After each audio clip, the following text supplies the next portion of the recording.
first year, I think in November, when you had give you an overview of what we do as a company and what kinds of projects we do to work with communities such as yourselves.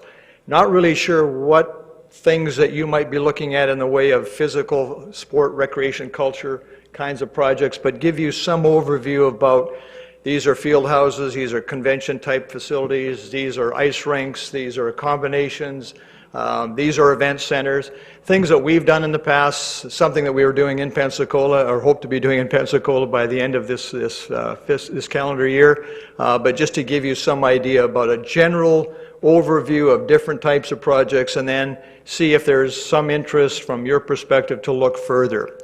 Our team is made up, we're a P3 development company, so public-private partnership. Our lead is a group called the Hunt Group out of El Paso, Texas, actually. The New York firm does the bulk of the financing, but Hunt is our P3 lender, and we participate with them in numerous other projects.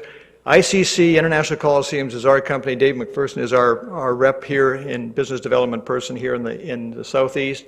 We're in the design development of multi-use facilities, primarily for sport, recreation, and culture. Core Construction is our builder. So as we put together our design, build, maintain program, Core is our team member that does construction work and does construction work for us in several other projects. We've actually just done 2 with them here recently. Perkins & Will, a national architectural firm, we've worked with Perkins & Will for 18 years. And pretty much are exclusive with them. And then our parking consultants, Greg Darden, I think you know Greg, has been with you on several other projects. Greg works closely with us on maintaining and managing our parking traffic solutions on projects that come up, such as this, because there is obviously a parking and a traffic issue anytime you decide you're going to look at a sport recreation type building. In throwing out just conceptual ideas, we looked at some basic ideas, and we're taking some of these ideas from other projects. A project that maybe is of interest is an 80,000 plus or minus square foot field house. And traditionally what a field house would be, it would be a gymnasium type facility, multiple courts, that is good for the local community, good for high schools, good for youth programs. It also flexes itself to do a variety of other things. It could be a small conference space, it could be a trade show space, it most certainly could be a sports tourism facility. I think you're all familiar with what Panama City Beach has been able to accomplish with their outdoor fields. Similarly, with an indoor space, you could do something similar. But primarily, it thinks of itself as a local community investment first, and then it could morph itself into a variety of other endeavors. To look at ice hockey and ice hockey facilities, I know that came up as a discussion point, so that Peggy said make sure that you talk about that in your discussion. We're hockey guys. I'm a Canadian by birth, U.S. citizen now, but hockey is our DNA. So we're very familiar with what it takes to put together hockey facilities. A simple, small-scale facility takes about 60,000 square feet. Florida is just, at this point, booming as far as the hockey culture is concerned, believe it or not. In fact, the whole United States hockey culture has grown dramatically in the last 15 to 20 years. We think of places like this, whatever it might be, that there should be an incorporation of some community aspect. In Pensacola, the project that we have been proposing to the Escambia County will include the Sports Hall of Fame. So when you design a facility like this, it's good to think how many other activities can we center into one building. So we thought, let's throw out the idea of a Sports Hall of Fame here for the city of Destin. This kind of a facility, if it's a field house or if it's a combination facility, would replace your existing community center. Would have meeting rooms, would have offices, so it could be a new space that kind of creates itself into a different light. Most certainly there has to be a gathering space, some kind of a pedestrian plaza that allows people to gather, whether that's something where you now do your Christmas tree lighting, whether it's a certain space that you do local festivals or functions.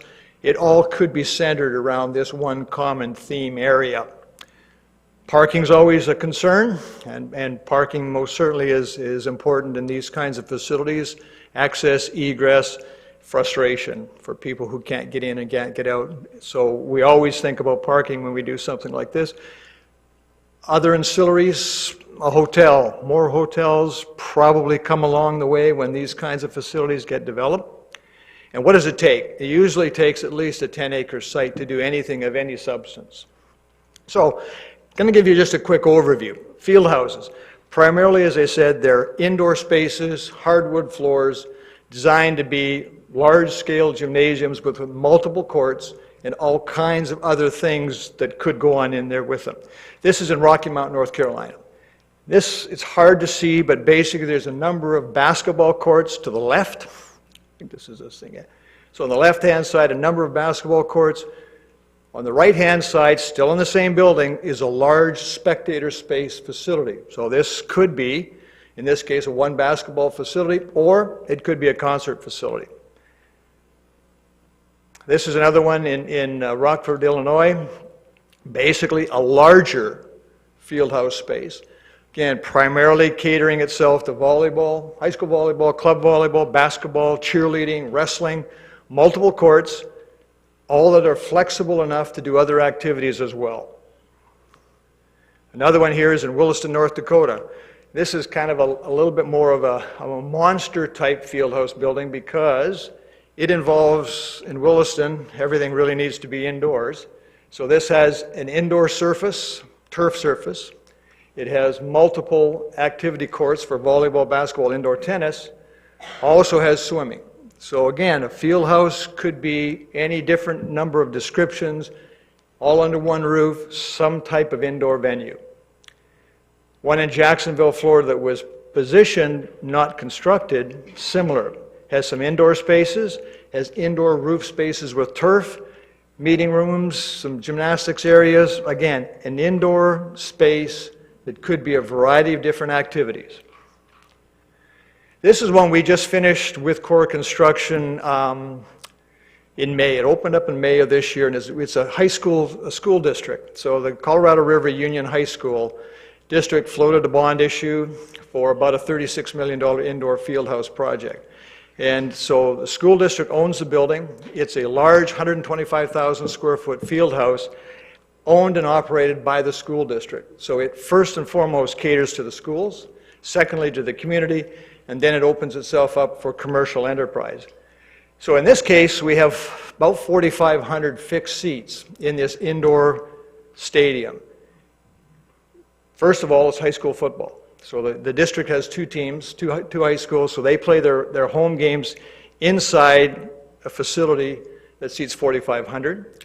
Then when the football season is over, we lay down a white surface here, which is a hardwood surface. It will actually cover, right now it covers the whole football field, and we have 8 basketball courts on it. In this case, kind of the uniqueness of it is we bought 8 portable basketball floors. So one of them says University of Syracuse, one is Texas Tech University, one is University of Nevada, Reno. So when the kids are playing on the surfaces, it's kind of a neat feeling that you're in this indoor space that's owned by a school district, but you're playing on a university field or a university court. So a neat building. Again, school district, it's a field house, but multi-use field house. And these are just some examples of what an actual field house does. These are the sports and how the same building, one of the same buildings, could be converted into multiple uses, from conventions and trade shows, through volleyball, basketball, wrestling, to small concerts. Ice rinks. Not exactly sure everything that the community might want to look at, so we threw out some examples. This says City of Lethbridge, Alberta. It's a twin ice purpose facility. 2 ice surfaces. Most often we wouldn't even recommend that you build anything less than 2 ice surfaces because of the growing nature of the sport. But it just shows how the ice surfaces butt beside each other. Dressing rooms, locker rooms are in the middle. Usually there's an upstairs mezzanine area, offices, meeting rooms, conference spaces. But it's a twin ice hockey facility. Seating is probably 1,000 people. It's mostly sport, recreation for the locals. You're doing something that's going to be quality of life for the people who live in your community, And if there's an opportunity to commercialize it later by bringing tournament teams in for sports tourism, by all means, that the space allows itself to do that. This is a little bit different twin pad. This is kind of what we call a flex space, in that it's Spruce Grove, Alberta, which is a city just outside of Edmonton. The city is about 45,000. Actually, it's an area where I grew up. This building is quite unique in that I don't know if you can see my pointer when I go up there, but it has a hotel conference center attached to it. So on the left-hand side is the hotel conference center. The conference rooms are in the bottom here. Then the large space is the large arena of about 3,500 fixed seats. At the back of this is the second ice rink. So if you remember the twin pad that I showed you from the Lethbridge facility, had ice rinks going side by side. This has them going in a longitudinal fashion. And then in the middle is something we call a black box theater. And it's about a 4,000 square foot space. It is a performing arts facility for the community, for the local high schools, but also can flex and to do just about anything you want. The seats retract, so it can be a gymnastics space, boys and girls club, variety of different things. And this is built within a 62-acre mixed-use commercial development. The rest of the development sits on the left-hand side, and it's completely developed. This is the last piece of this 62-acre development. So it's a twin pad, but a twin pad that has seats, so it can do concerts, it can do trade shows. It's attached to a conference center. It's attached to a second ice rink, which is a community use space, and it all sits inside this mixed-use development. This just gives a little bit of a look. There's an upstairs balcony area that overlooks the building. So this is the second floor of the building where the luxury suites would be, and it overlooks the inside of the arena for concerts and hockey games, and then looks out onto the development as a summer patio area. This is a project we're doing in Idaho Falls, Idaho. It's another twin pad facility. Really a unique design. The architects, I think, got carried away with trying to understand the architecture of the neighborhoods. But it's a very neat design, very expensive design. And because of the size of the property, the ice rinks sit in a different fashion. So they are sitting in what we call more of a linear look than they are side by side. So this takes less space as far as the twin pad is concerned, but accommodates everything that we would want to on any of them. This is a project in Utica, New York. Again, very similar, except this one has 3 rinks side by side. And at any given time, if you're looking at ice rink complexes, one ice rink could be used for hockey, one could be used for skating, one could be used for adult hockey tournaments, or you could have 1 for hockey and 2 for field sports. So if there isn't a demand for the hockey in the community, then maybe 1 is indoor soccer, maybe 1 is indoor lacrosse, maybe it's some other sport, but it's not necessarily something you have to always adapt itself to hockey. This is Greeley, Colorado. Started out as a 1-rink facility, and this is the original one, and then about 2 years ago, a second ice rink was added on to it. Again, this is similar to what we talked about in the project that we have in Lethbridge, Alberta. 2 ice surfaces side by side, locker rooms in the middle. Beautiful project up in Breckenridge, Colorado.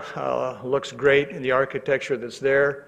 Again, a twin pad. 1 was built first, and about 5 years ago, the second ice rink was added to it. Now, this one is kind of a granddaddy because it involves everything under one roof. It's in Littleton, Colorado, and it basically takes field sports, indoor courts, meeting rooms, gymnastics rooms, and ice hockey, and puts it all under one roof. So this slide now shows 3 ice rinks in addition to all of the other complexes that were involved, from field sports to court sports to offices, meetings, and recreational activities. Now, this is what we had proposed and still have as a proposition for Escambia County folks in Pensacola.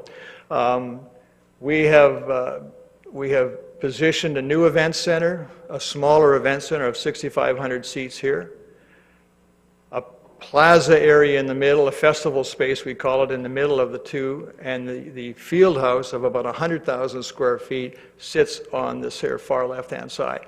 This area where the parking garages are and this mixed commercial, that's where the old Bay Center would be. So currently the Bay Center sits here. This space is in essence parking. Our plan is to remove the Bay Center once this building gets completed and this building gets completed. Then the parking lot will take place here, commercial development here, potentially another hotel, all sitting on the same site. So it's a field house, it's an event center with a second ice rink attached to it. And in the cases of Escambia County, they wanted to know some relative cost numbers. So if we wanted the field house and we wanted a new event center, what are we looking at in the way of a cost? And in our estimation, we're saying the field house, an indoor space, depending on the square footage of it, whether it's 80 to 100,000 square feet, somewhere between 17 and 25 million. And this large building, which is really, from our perspective, this building sits right now in Allen, Texas, which is just outside the city limits of Dallas. It's a 6,500 seat facility, fixed seat facility, 8,000 for concerts, has a second ice rink attached to it, and it has a professional hockey team that plays in it. So that building is kind of, in our world, a Cadillac, one of the nicer buildings that we've done, and it's about, in today's dollars, probably somewhere in the neighborhood of 65 million. So Escambia County launched some studies of their own, which would be part and parcel, I'm sure, what any decision that gets made would have to take. They wanted to know what a field house would generate in the way of activity. So they hired a firm called Crossroads out of Tampa Bay. Crossroads did the feasibility study to give them some idea of what's the value. If we were to do this, what does it mean to us? What does it mean to our community? And the study came back with a direct economic impact of somewhere in the neighborhood of $25 to $28 million. The indirect and induced accordingly. But what Escambia County wanted to know is, if we build it, will our merchants be happy? Will our hotel rooms go up, and will it in fact do something that we don't have in our community? And I think that the overarching answer was yes. And I think that study has confirmed that if you build it, and they do come, in all likelihood, your hotel occupancy nights go up, employment numbers do go up, and the quality of life for your constituents should be on the rise. This is a study of just the ice rinks. They also want to know, okay, if you build an event center for concerts and trade shows and things that the local community would want, so they don't have to get in their cars and drive somewhere else, what is that? Well, we had a group out of Chicago called the Hunden Strategic Partners do a study for us in Racine, Wisconsin. And so all we could tell the local folks in Escambia County was, here's a study that was done by an independent third party, and it said if you have an indoor event center facility, these are the kinds of economic impact numbers that you could see for that facility. Outside of the field house, this is basically your event center. And then similarly, the city of Allen did a study 5 years after the building was open to determine, has this really been beneficial to us? If we were to do it again, would we? And in fact, they said, yes, we would do it again. The value of the project to them was approximately $13 million a year in economic value. So we would show those to you just as an example of what was asked of us before in a different project, and some of the things that we knew we had to address in Escambia County. So, I mean, at this point, we just wanted to give you kind of that broad stroke. These are the kinds of things that a lot of communities such as yourself start thinking about with regards to their constituents, their quality of life, and in some cases, what does it mean for an economic value to our community? So I want to kind of give you that. Here's the kinds of things that we deal in, the kinds of projects that we've done in the past, and the kinds of things that maybe you are already looking at or want to look at, and we're happy to help guide in that direction if that's a direction you want to go. So from my perspective, I just want to give you this canvas and say, here's a variety of different product types. These are the kinds of things we do as a team. Here's some of the ones that we've done in the past. Some of it may make sense and be of interest to you, others may not be. But if there's something that gathered your interest, we're happy to try to take now and help formulate a little bit of a plan to go forward to see what it is, do we want to do it, and how do we do it? So that's our spiel. I know I was limited to a certain amount of time. I hope I didn't go over. I know you've got a long agenda. So this next steps are things that you can have a look at. It really depends on you as a council. And if you want to take a next step and look at how do we do something, we first of all have to decide what it is, what's the concept that we want to explore, and then, as I said earlier, how do we put the pieces together to see if we get there. And if we can't get there, no problem. If we can get there, we continue to work together to see if this is something that makes sense for you folks here in the city of Destin. Any questions? Anybody have some questions? I think you've got a few questions coming up. Go ahead. Okay, so we've already got the Okaloosa County Convention Center out there. So how would this complement that? I mean, because this sounds like this is more sports oriented, although you did talk a little bit about concerts and you did talk a little bit about meetings and things like that. So, I mean, are we going to be taking business away from them, or is this going to be in addition to what this would I think complement what they already do? this would be synergistic. This is not a convention. These are what we're showing are not convention centers. They're event centers. So those events would be sports. It would be concerts, most certainly. It would be locally produced events. It would be high school graduations. It would be convocations. In some places, we do midnight mass services. We do an Easter service, non-denominational. It's those kinds of things.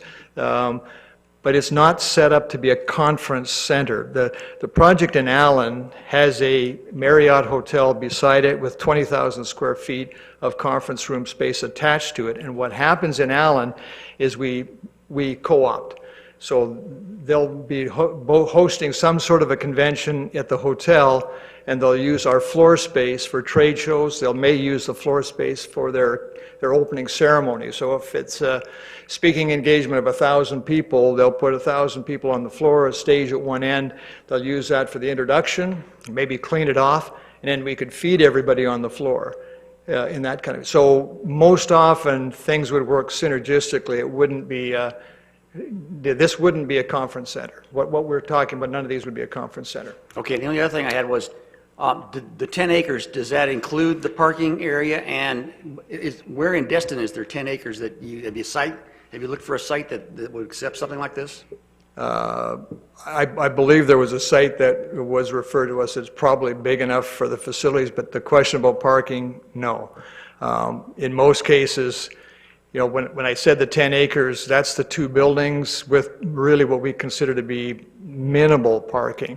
If you put an event center in a piece of property, you know, parking codes usually are about 3-to-1, which means for a 4,000 seat facility, you probably need 12 to 1,300 parking spaces. Generally, we like to spread the parking out. And if you think about Escambia County, when you go to the Bay Center, if you've gone to any event, there's not much parking right at the site. You're asked to park in different places, and the reasoning for that in a lot of cases, so you'll have a meal over here and you'll walk to the facility and you'll go back and have a drink after the event is over, so you spread out the wealth. So we wouldn't ever recommend that you specifically park the entire project on one site, but rather, and that's where Greg's expertise comes in, spread that parking around the community so that there's pockets of benefit that come. And then when an event is over, it's a lot better when people walk to where their cars are, as opposed to all of you being in one spot. Now we've all got to leave together, and now we have a problem. Ms. Ramswell. Thanks for coming and sharing your vision. So I have a few questions. My first question actually builds on what Councilman Overdeer brought up, and that is, I know the convention center has a difficult time making ends meet, and they brought in some questionable acts to try to bring some money in. My concern, and as a businessman, how do you foresee an area as small as Destin bringing in people, enough people to fully financially support your idea? Well, first of all, it's dependent on what it is that you actually develop, right? So we're at the point of just guessing, right? Just throwing out ideas. So there's nothing concrete as to what it is. I guess I would go back to that 10-acre site, saying the 10 acres means we would actually be doing a field house and some type of an event center arena together. But if you decided, you know what we really need is just one of these, and here's what it is, then we've got to kind of formulate what that is. From the perspective of any of these facilities, I think the primary interest is to take care of the people who live here first. So we always build these, you have to build them for the quality of life of the people who are here. Then the business model says, once we've taken care of those, what are the other events that we could bring in that would make this at least break even? The ultimate goal of any of these kind of projects is we got to get to a break-even point. And to think that we're going to make huge profits beyond that, probably not really realistic. The benefit oftentimes comes within the community itself, the hotels and the restaurants that benefit. But our goal is to make sure we get to a break-even. And it's So- not easy. It's not Sure. easy.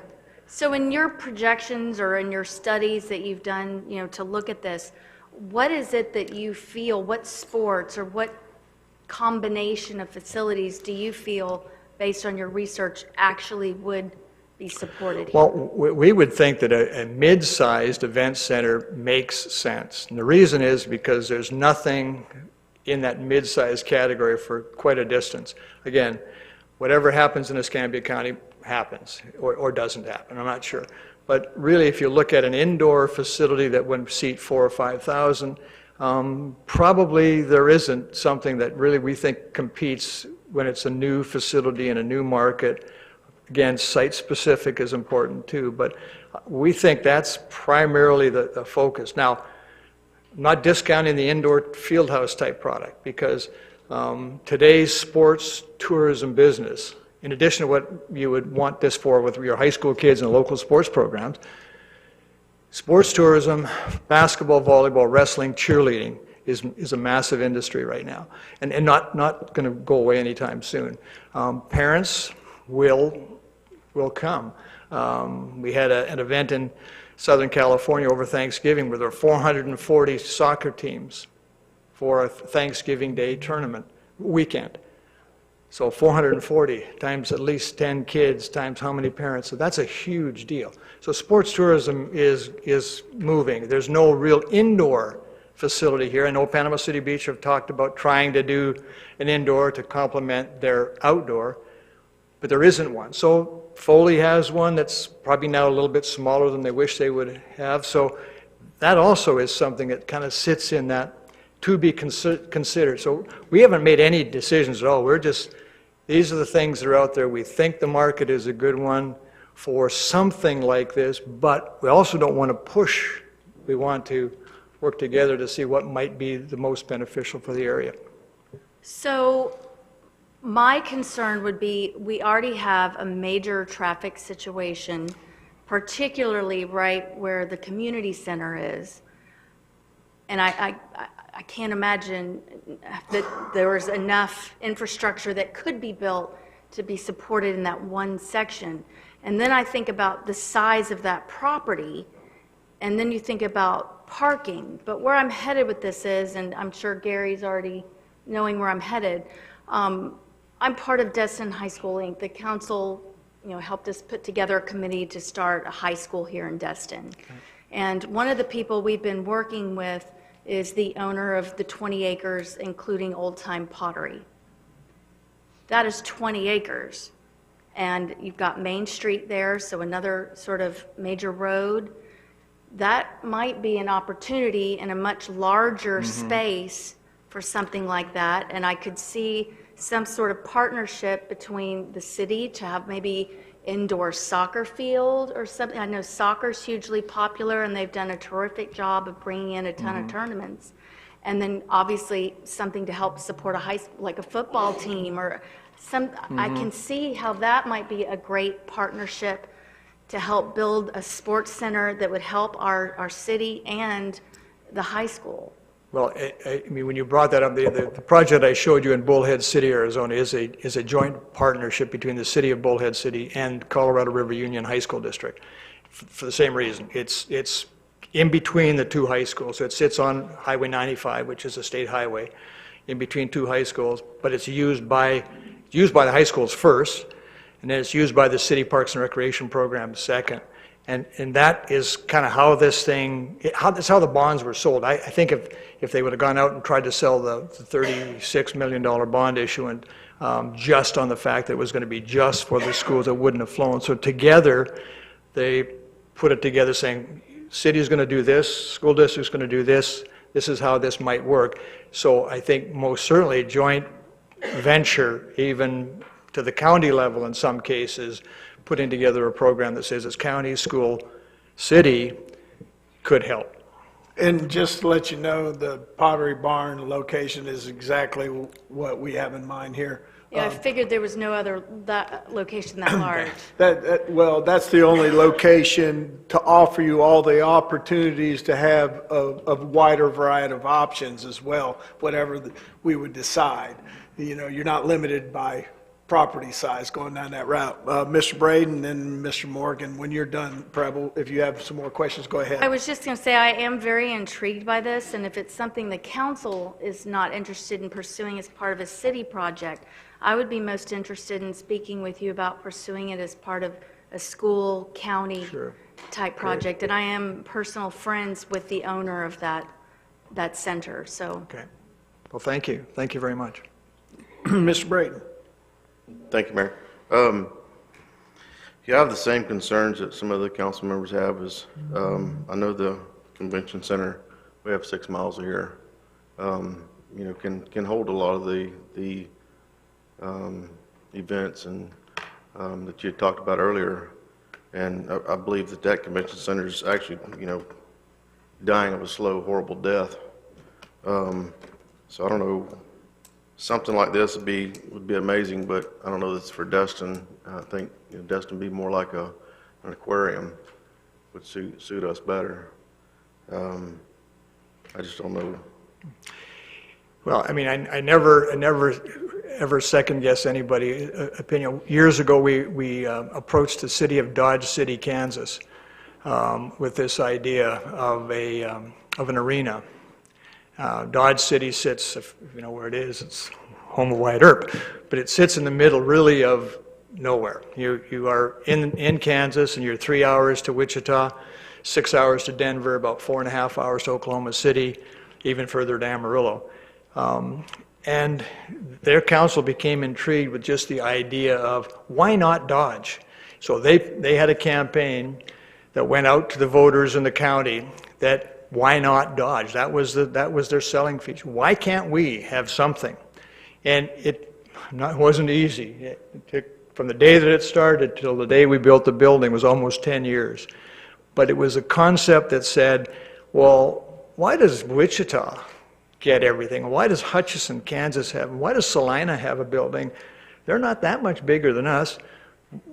And they garnered the support of the community to the point where they've got a facility that now, last year, it has a small conference center attached to it. The other piece has a casino, so it helps a little bit. But they had 390 event days a year booked in that little facility. Now, that meant that multiple events were going on at the same time, so various meetings and conferences were going on at the same time as there might have been a hockey game going on inside the building. But the point is, they made a commitment.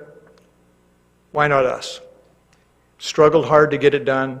Waited until they had enough money collected out of their sales tax, which is a 0.25% sales tax increase. Took a while. And then they decided to go forward. So I would just say that it's, when you get to the point of thinking, what is it that we could have here? It's time when you get together, and we all would get together, and let's figure this out. Let's do stakeholder meetings. Let's do some informative sessions and involve the community and involve folks who may have an interest we don't know about. Collect those ideas and see what comes out of it. So throw everything into the pot, stir it up, see what happens, and then decide or not decide. But I think you should never undersell your community because you could get it if there's an interest that really piques everybody's interest, I guess. Mr. Morgan. Are you done, Rodney? Yeah. Okay. Thank you, Mayor. I think, Rodney, you mentioned about the convention center dying a slow death, but what's preventing that from happening is they've got this gigantic pot of TDC money that's able to subsidize it and keep it going. So it can legitimately lose $1 million, $2 million a year, and they're able to keep the doors open and justify the economic impact it has. The concern I would have on the city of Destin is we don't have that pot of money, you know, discretionary funds to subsidize a center that doesn't, you know, and the economic impact is great, you know, and when we have outdoor fields Right. and a lot of tournaments, and we see that economic impact. And, you know, the Morgan Sports Center is a lot, it's not nearly as expensive as a field house. Sure, oh, I understood. On the other side, you know, I think the property that y'all had mentioned about, you know, old-time pottery was we had a developer coming around town, you know, proposing to build 200-300 apartment units, which is absolutely what the city doesn't need. And so something will happen with that property at some point.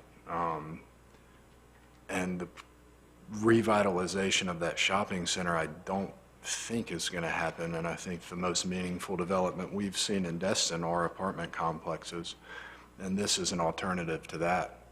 You know, so I do think it's worth, you know, exploring and seeing if, you know, financially it would be feasible. Sure. You know, that would be the biggest concern. But I like the idea. I mean, it's a big idea, you know, and I think this city has, you know, a lot of issues and a lot of headwinds against us, but, you know, sometimes it takes, you know, a big break or a big idea to kind of break that momentum. And this might be it. It might not, but I think it's worth exploring. But hopefully it's worth going a little further and trying to figure something out. Yeah, I'm not sure what the next steps would be, but I would support that. Okay, thank you, sir. All right, Rick, I appreciate it. The only comments I got for the council is the reason we brought Rick and his team in here. Miss Peggy was the one that actually spurred it. She heard that I was an ice hockey player, so she says, well, how come we don't have an ice hockey rink in Destin? So then she got my attention.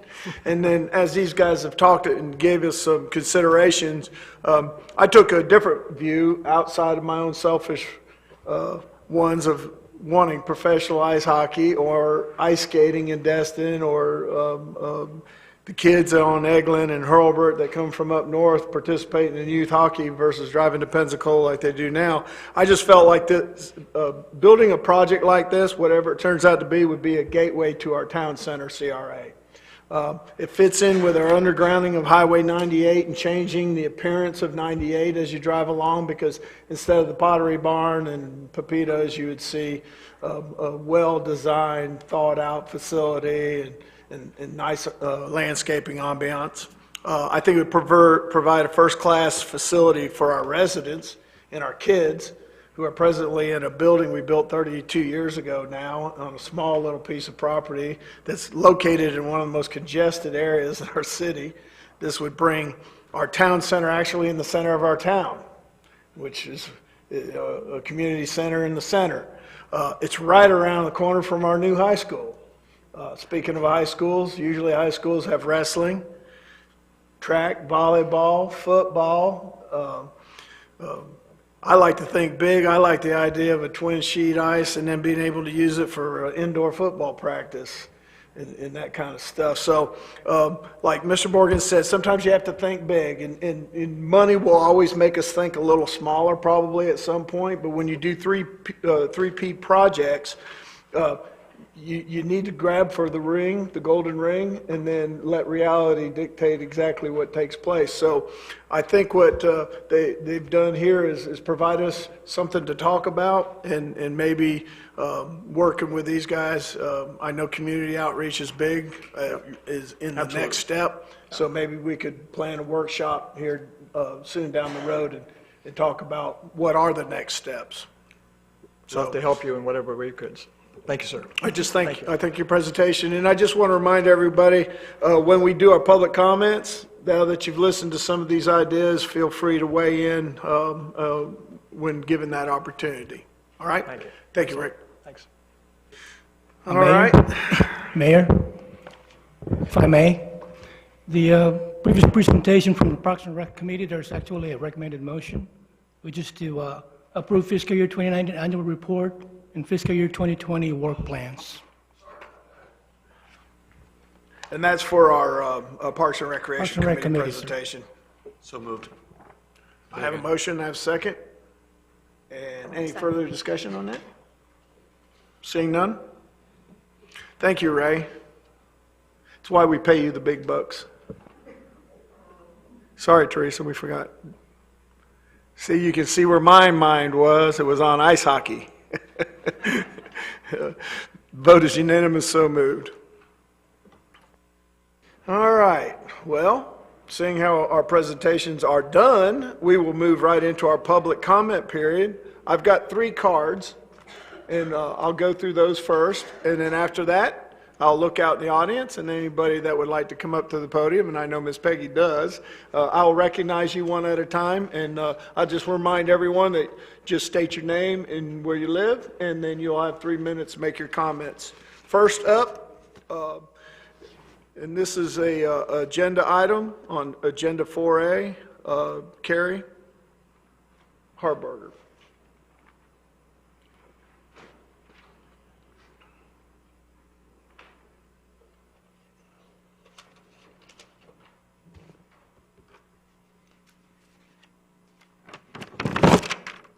Hello, Carrie Harburger, Spring Lane. I guess we're going to start talking about the Eglin property. So I wanted to put my 2 cents in. Gary, may I address? Yes. Thank you. Oop, thank you. Those would be letters from our base commanders for Eglin and Hurlburt. I've had the contracts for 19 years. I bid on them every 3 years. I'm a little salty about what's going on, I'm not going to lie. However, I've been pitching this to the city for 3 years now, so I'm very excited. I want us to, what was the expression you made, shoot the goal, or we're going for under the bridge, but I want to bring something to the council's attention. Being military myself, the part of the property that has the pavilions, that has the very nice decking, that's not being utilized either. We really need to go for the whole thing because they don't man that. I've documented this now for 3 seasons. I have 12,000 pictures, but I can come up with documentation. The military does 3 events a year for the military, a roundabout. If they don't staff that with a retired fella, I'm not sure if they're paying them now, but it normally is volunteer. They just lock it. So we've been having to pay now, even as military, to go in there. I'm not sure why, but we do. I walk it. There's a 244 parking spaces. My recommendation is they don't want that either. I'm the one who has pitched this to the city because that's ridiculous what we're going through on that property on Eglin, but they don't want any of it. I've talked to Miss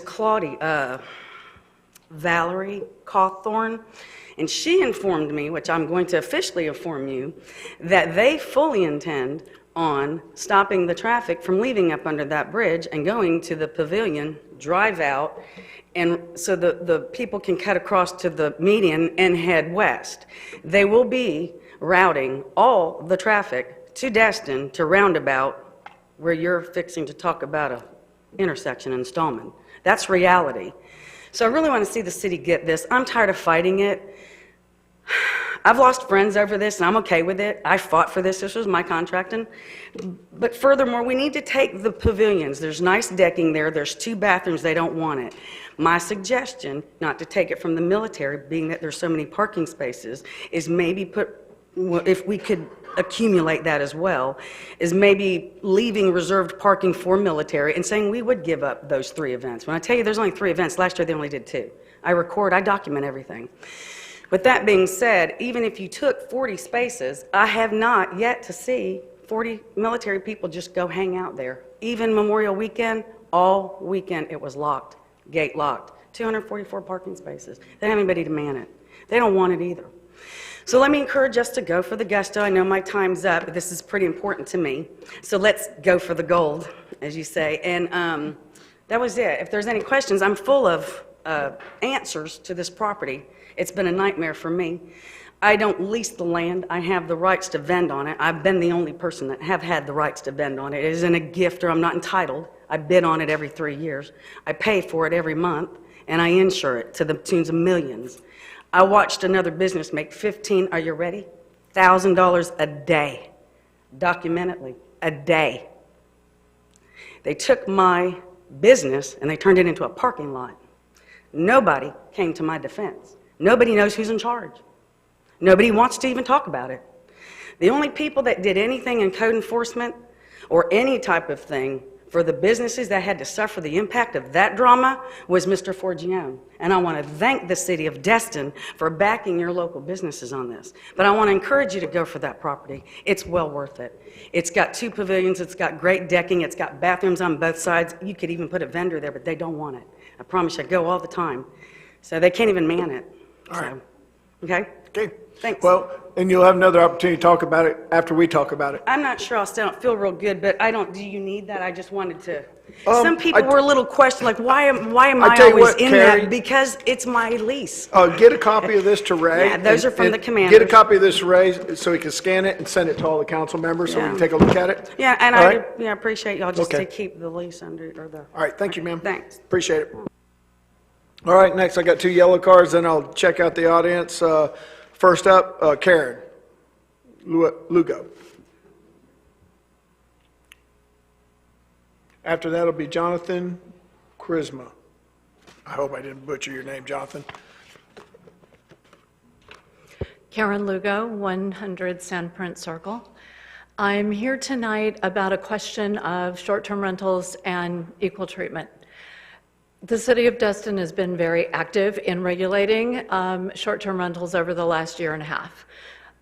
As most of us know, today is the deadline for turning in Burt Harris claims for those people that were interested in preserving occupancy or negotiating a settlement with the city. But over the last year and a half, between the new rules, the new fees, the higher fees, the new regimes on parking, it has been a matter of listening to hours and hours and weeks and days of short-term rental conversation for the task force as well as city council meetings, but always trying to figure out how to respond. And at this point, understanding that the city has the regulatory power that they do under the licensing authority that the city has, and many STR owners have had the question, if we are regulated and the fees have increased as much as they have, and by the way, I'm not sure if you're aware, but some of the owners have been told that as these new fee categories were created, they are bumped into those categories based upon not heated and cooled space. So adding your garage, adding your other concrete spaces around the house. So it's bumping a lot of people, even on top of a 500% increase in fees over 2 years, into even higher categories. And these are the people that can least afford that. But as we have responded to all of this, the question remains, why, if there is such a pressing, urgent need for the city to regulate short-term rental owners and watch everything that we do and require all of the accountability from the homeowners, what about condos? And the answer generally has been, well, they have HOAs. But so do short-term home owners have HOAs. In fact, some of those HOAs are very hands-on. And in fact, we pay extra fees, and $500 in some of the cases, for wristbands that pay for security officials. So to pay the city extra fees and then to pay for the internal HOA fees with very good governing structures, and then to look at the condos that have the very same problems as STR homes. Noise, trash, the only noise complaint I've ever made has been on condos at 3 in the morning. So, and the bunk bed build-outs, the life and safety, as you call it, issues are very prevalent. Ingress, egress, the 1 per 200 square feet. Condos have very little ability for exit plan kinds of arrangements.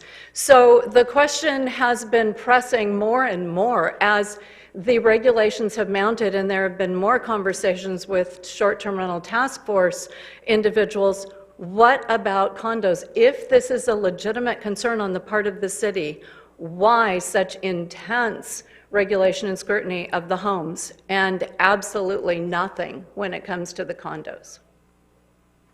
Thank you, ma'am.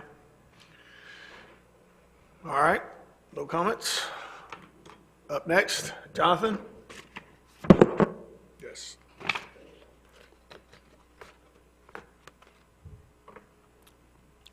Got 3 minutes, Jonathan. Just state your name and your address for the public record. Hi, my name is Jonathan Charisma, and I live on Gulf Shore Drive here in Destin, Florida. I want to thank you for the opportunity of speaking also on the matter of the moratorium.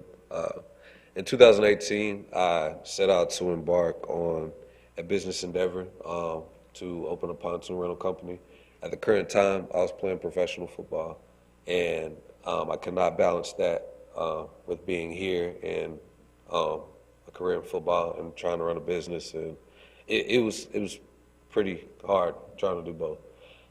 And recently, I was aware of the moratorium, and my concern is, at the current time, within the last year and a half, I've invested $72,000 in pontoon boats alone.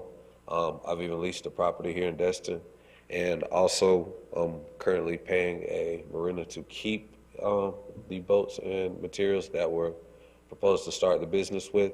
And I'm here speaking to you today to discuss the matter of what could I possibly do or what would need to be done in order to be able to actually open the business like I set out to do a year and a half ago.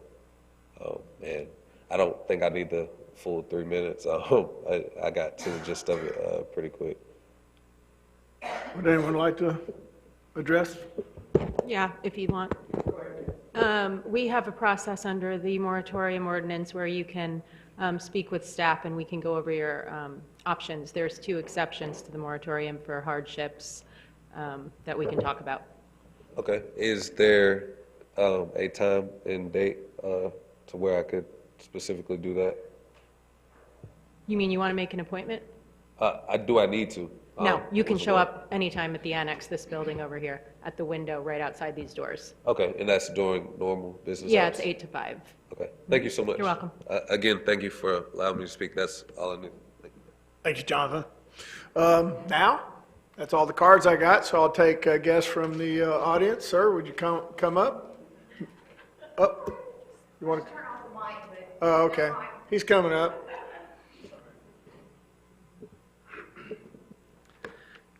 Kevin Schmidt at 3896 Indian Trail.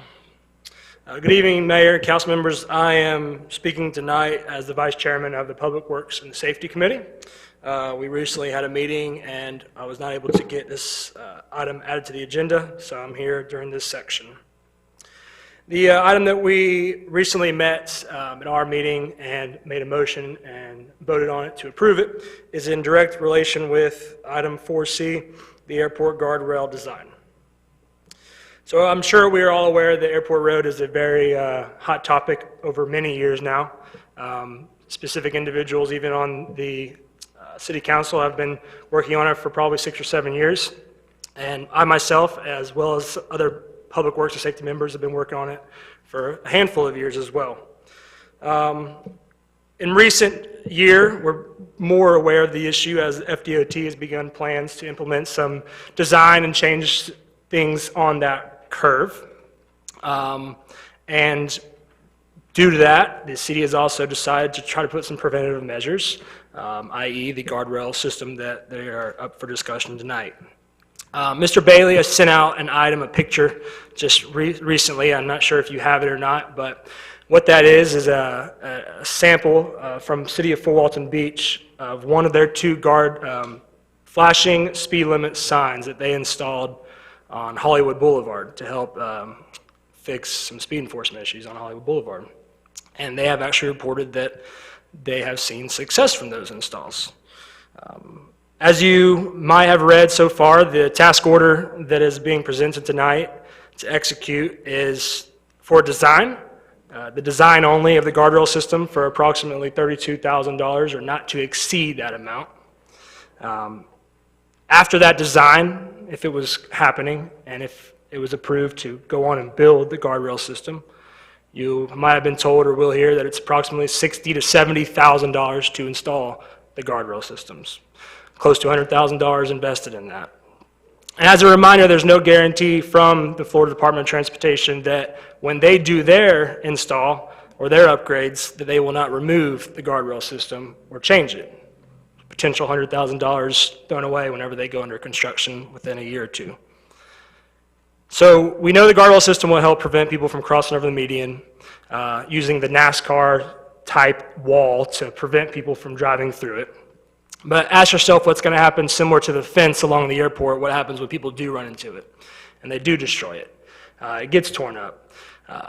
What's going to happen is the city's going to have to fix it, and the city's going to have to pay for it, and we're going to have to try to go after it and get it from insurance, but we all know the city's going to pay for it, and $100,000 now is just even going up higher and higher and higher. So just to give you an idea, those signs from the City of Fort Walton Beach were purchased for approximately $12,500, and they were installed altogether for about $15,000. That's an estimate, total about $15,000 to put 2 signs in. So the motion that we passed 5-1 the other night reads as follows, in case you don't have it, but it was to recommend to the City Council to consider installing the flashing lights in lieu of or in addition to the guardrail barriers.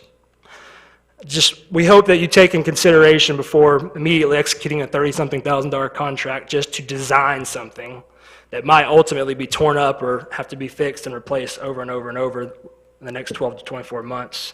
An alternative method with the flashing signs that say slow down, your speed, or one of those types of methods. So happy to answer any questions, but I do appreciate you letting me present our motion from the Safety Committee. Thank you, Kevin. Appreciate that. Do we have any comments from the council members? Go ahead. Yeah, I know you've been an advocate on this turn for the years that you've been serving on this committee, so I do appreciate your input. Sure. Thanks. Thank you. Kevin, thanks for the presentation. Lance, what timeline are we on with the high friction resurfacing? Potentially midsummer is the best case scenario, midsummer. Thank you, sir. Appreciate it. All right, Miss Peggy? Or you going to turn it off? Okay. Miss Peggy, come on up.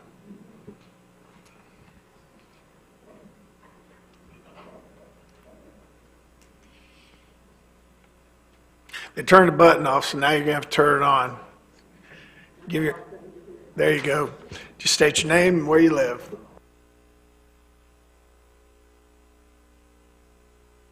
Destin, and thank you, Mayor, for allowing me to make it brief. I know we're on a short schedule here.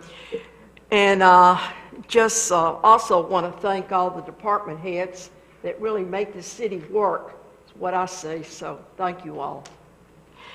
I just thought I would, since this was a vision that came to an old lady late at night, I just thought I'd add some more to this. It made me think briefly, and I'm not going to, this is the beginning of a pregnancy, what we're talking about. There are a lot of things that will have to be determined, and I'm not saying that I'll have answers for your questions. The point that I want to make, that it's going to take, I think anything that I might say, when we extrapolate the numbers, it will all come into focus. To give an example, the economic impact here looks like it's going to be between 24 million, 28 million a year. That's a lot. And of course, when you think about the jobs, a minimum, it looks like about 250 jobs a year. That's adding a lot to this community. Now, when I think about this event center, I think about it in the terms of the things that we've noted. Of course, we'll have, I think it's very important to Destin that we bring in another sport activity. I came up with the ice skating. We'll have 2 rinks, I would suggest, one for the hockey players. They're all over the Panhandle. If I was a younger woman, I could have had lots of dates with these ice hockey guys. They all would like to. Hope I'll encourage y'all to do this. It's very important that we take the ice skating, I'd like to see a rehab center in it. All the other things, say the restaurant, any of these things that we have noted, the parking facility, putting the new community center incorporated into this. And what you would have then is a tremendous event center. Now, I was going to use that larger word, Coliseum, and my friend here who gave the presentation said, Peggy, that's sort of getting to be a dated term. So he suggested to the mayor and I that we think in the terms of event. Just think of there are all types of musical. I was reading in the paper the other night, the writers thing that comes in, the songwriters thing that comes on 30A every year. There's so many projects that come in. And I think what we'll have to do, we'll have a feasibility study done that will take each of these things that you all decide on and Destin decides on that you want in here. It doesn't have, it's nothing is in stamped that we have to have this, we have to have that. Of course, the mayor and I will pout if we don't get a skating rink, but besides that part, it's up to the community here. But I would like to think that when we have all of these determination of what we're going to put in here, then we would take those numbers and they would, of course, as you all well know, project them on out. And we'd come back to a number that could support whatever would be the debt. I'm not going to get into it now, but really the way I figure it, and we have three sites, only one large, but the other one are basically 10 and 12 acre sites. So we have about 3 or 4 of them in the community. I'm negotiating with all of them because we might be in that position. Just telling them that we were thinking about it, they all have started hounding me, wanting to, when are we going to take the land down? I said, well, it's not going to be soon. I don't think it's going to be that. But anyway, I just encourage you all to think about the impact. It made me think of living in Brentwood, Tennessee. And we had the opportunity for the Cool Spring Mall to be there. The tax implication of that was tremendous. Everybody started griping about, and it's a legitimate concern, the infrastructure. So what happens? They go down the street, they'll go to the Cool Springs exit, get off, one exit down, and they put the big mall there. And of course, Brentwood's been crying ever since that they miss all that income being there. Where the, let's see. So it's a tremendous, the parking, I don't have a solution for the parking and infrastructure, the infrastructure now. I think Destin probably being landlocked is going to have that problem forever. I mentioned that the mayor has, this is just my personal thought on this. I tried to introduce it to him once and he just didn't want to hear about it. But I can see in the future, maybe down around the harbor somewhere, God knows I don't know, that there'd be another bridge that would take us on over to the Mid-Bay Bridge. So I think eventually in time, there's going to have to be some correction, some study done on that will encourage it and sort of soften this infrastructure, or it's going to be here for quite a while. Thank you, Can you wrap up your thoughts? Okay. But however, the impact of the monies coming into Destin, I think would be hard to turn down. Because if we turn it down here, it'll just be on up to 98. Thank you, ma'am. Appreciate it. Next. Anyone else like to add during the, Bill, come on up.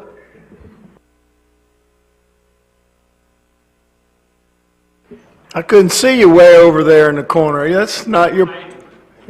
What's up with that?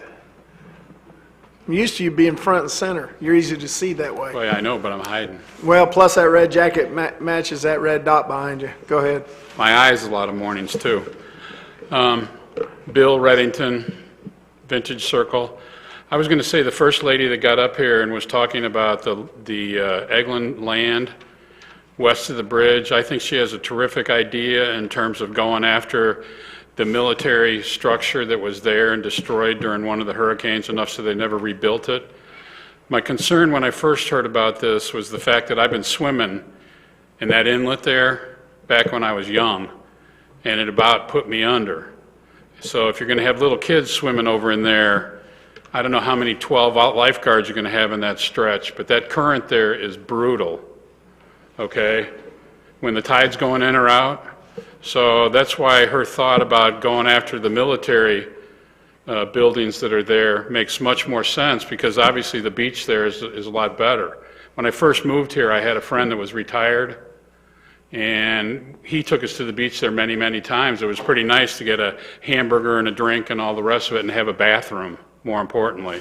So that's existing. The remodel on that for the city could be pretty inexpensive. Now, I don't know how much damage is there because I hadn't been in there since the hurricane did what it did. But once again, I believe that she has the right idea there in terms of going after the whole piece. And since they don't use it anymore, why not?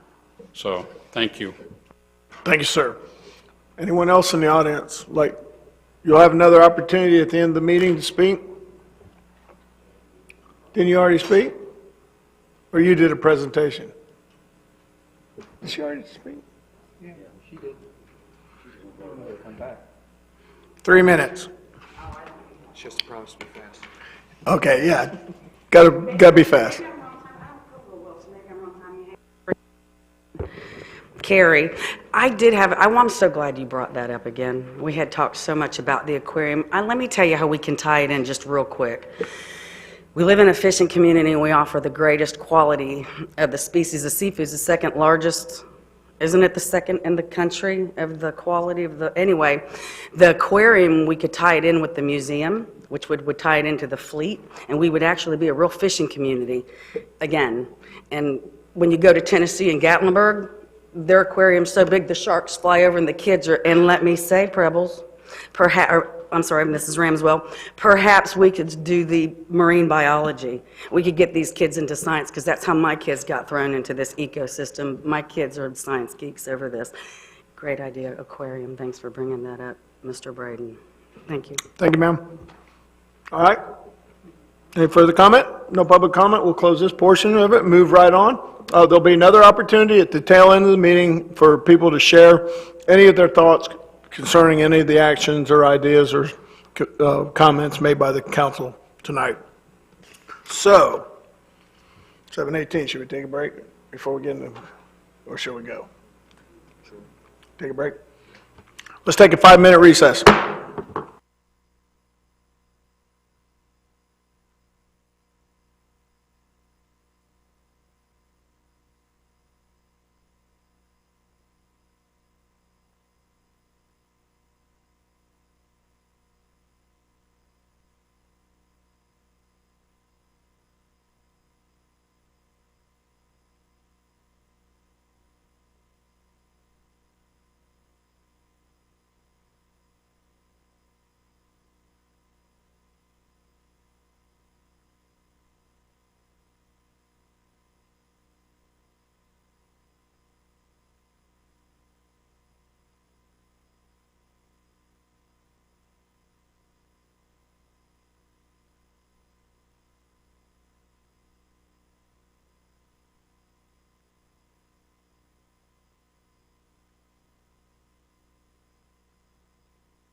Yes, I have.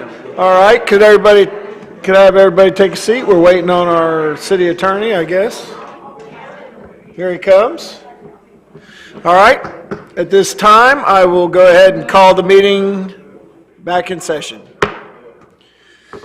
So we are on item 4A, City Manager's Report, which is now moved by Mr. Moran, the Food for Thought lease agreement. Let's go ahead. You guys ready? Take it away, sir. Sure. I would like to invite Tiffany up to speak on behalf of Food for Thought and kind of walk us through their situation. Good evening. Hi, my name is Tiffany Nelson. I am the founder and CEO of Food for Thought Outreach. Thank you for your time and attention. 2020 marks our 10-year anniversary at Food for Thought. So it's been 10 years since my children and I started Food for Thought Outreach in my kitchen, where we were serving 6 kids with a $300 budget. So since then, this organization has grown to serve 3,300 children a week across Okaloosa and Walton counties. Our services are provided in 35 school locations in the 2 counties. We run 5 separate programs, all designed to fight child hunger, so that we can empower children to stay in school, get the most out of their education, and graduate to become productive members of your community. Within Destin Elementary and Destin Middle School were our first schools in Okaloosa County that we served. We reach nearly 200 students a week through our 5 programs in those 2 schools, and more than half of the children that we serve at Food for Thought are in Okaloosa County schools. So for years, we went from borrowed space to borrowed space in Okaloosa County trying to find a home for our program. So understand that to provide our services, we distribute 30,000 food items a week, and we use 250 individual volunteers. Space is important to do what we do. So it was about 5 years ago that we were presented with the opportunity on the Airport Road location. While the location was fantastic for us, the building itself needed a lot of work.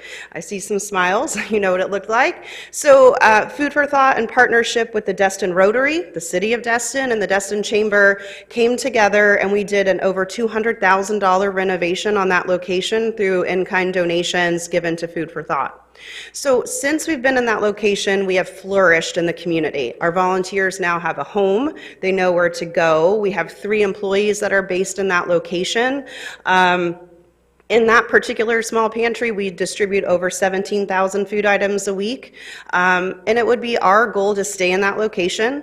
At our 10-year anniversary, sustainability is important to us. So in keeping with our goal to sustain our services in your community, we're asking to extend our lease agreement with the city for another 5 years.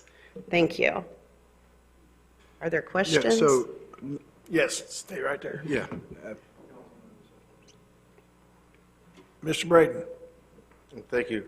I don't know if we're making a motion on this tonight or not, but I would like to support something on, maybe go back to staff and renegotiate the contract on this for the other 5 years, and maybe a reduction in the rent, so you can put that money towards feeding the kids instead of rent. Absolutely. As a privately funded nonprofit, that would be wonderful. I would That's all, Mayor. support that if that's a motion. All right.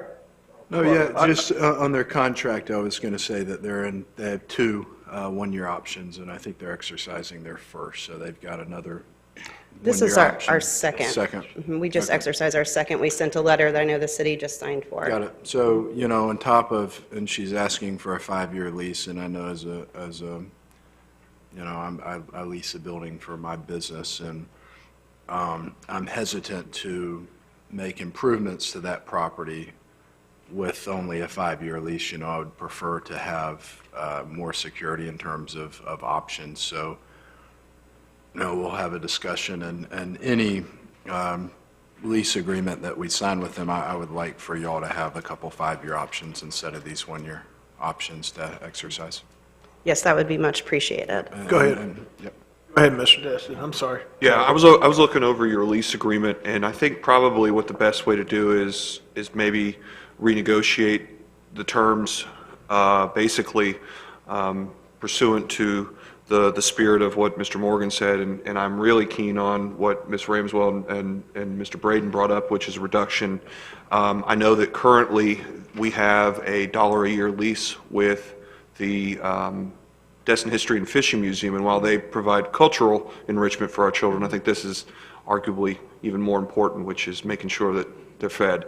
And so I'll make a motion that we instruct staff and the city's attorney to renegotiate the terms of this lease in spirit with of Mr. Morgan's suggestion of some renewals, and also to reduce the rent term to $1 a year.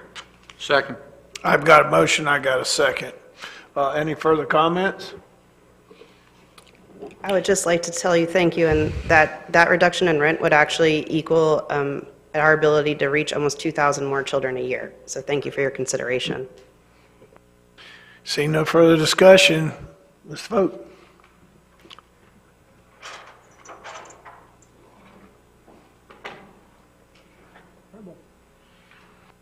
The vote, I gladly can say, was unanimous. So moved. Thank you. Thank you, council members.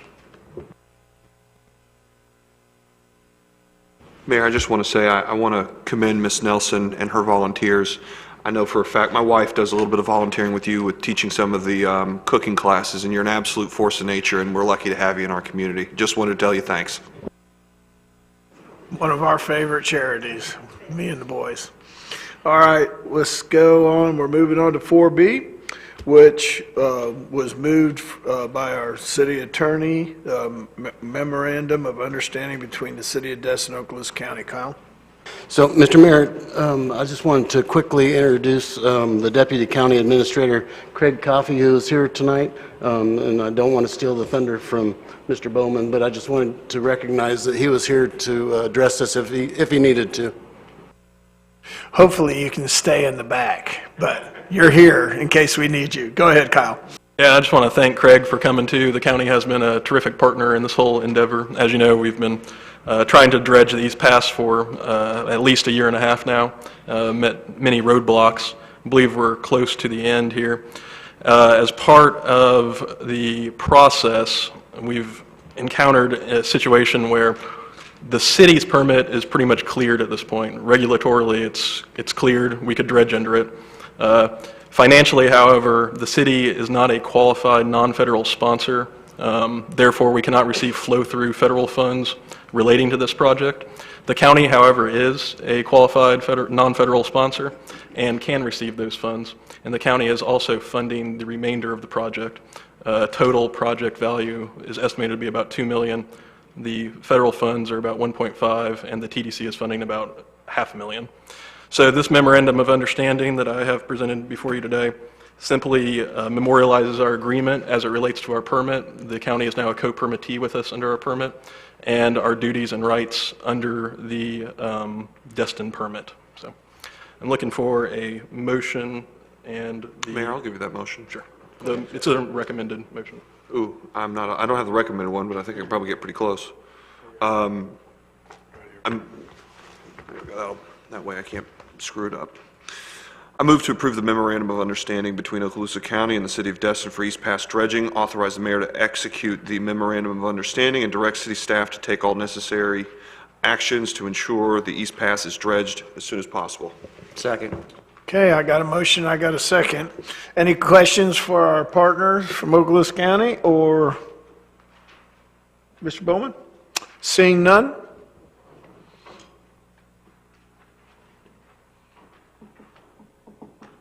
Vote unanimous, so moved.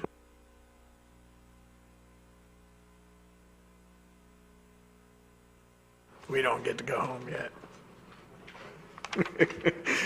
All righty, so those were our two items that had been moved, so now we're back on to our city manager report, and take it away, Lance. Thank you, Mr. Mayor. Back to the original item 4A, the city staff and the city land use attorney was asked to look into the possibility of getting into an agreement with the United States Air Force for the piece of property that is on the west side of the Marlar Bridge, just to the north, so a very small area in comparison to what was being discussed tonight. Staff has researched this, looked into it, done some due diligence, and we have brought forward 3 potential motions for you to consider. Staff's probably most favorite of the 3 would be to have you assign this item to the Parks and Recreation Committee so they can research it further and bring back a potential recommendation for this. If the items that were discussed tonight were to be included, we would need to give them instructions to look at that, because originally we were talking about a very small piece right there on the west side of the bridge. But I would be happy to try to answer any questions, or Ms. Kopp can answer some questions too. We have any questions? Or? The west side of Marlar Bridge, which would be the Okaloosa Island side, right? And then where the Coast Guard is, to the right. You're talking about to the right. If So- you're going toward Gulf side. So that little barren strip where the sign is. Okay, I Yes, just ma'am. needed to get it straight in my head. Go ahead. Okay, I would move that Parks and Recreation Committee explore this opportunity, its benefits, its costs, and bring back a recommendation to the council for consideration to include the area that we discussed earlier of I guess that Eglin owns, the NCO Beach Club. Okay, got a motion, got a second. Any further discussion? Seeing none?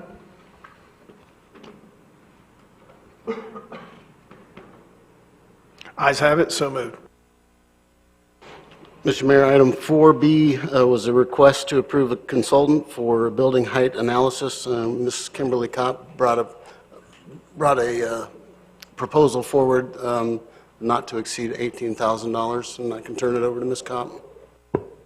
Yeah, all the information is listed in the staff report, but if you have questions, I am here to answer them. There's also a recommended motion. I'll entertain a motion, and if there's any discussion beyond that, we'll go with it.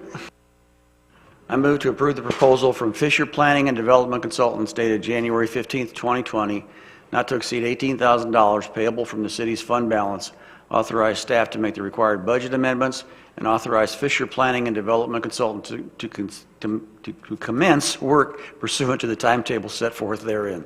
Second. Got a motion, got a second. Any comments? Seeing none?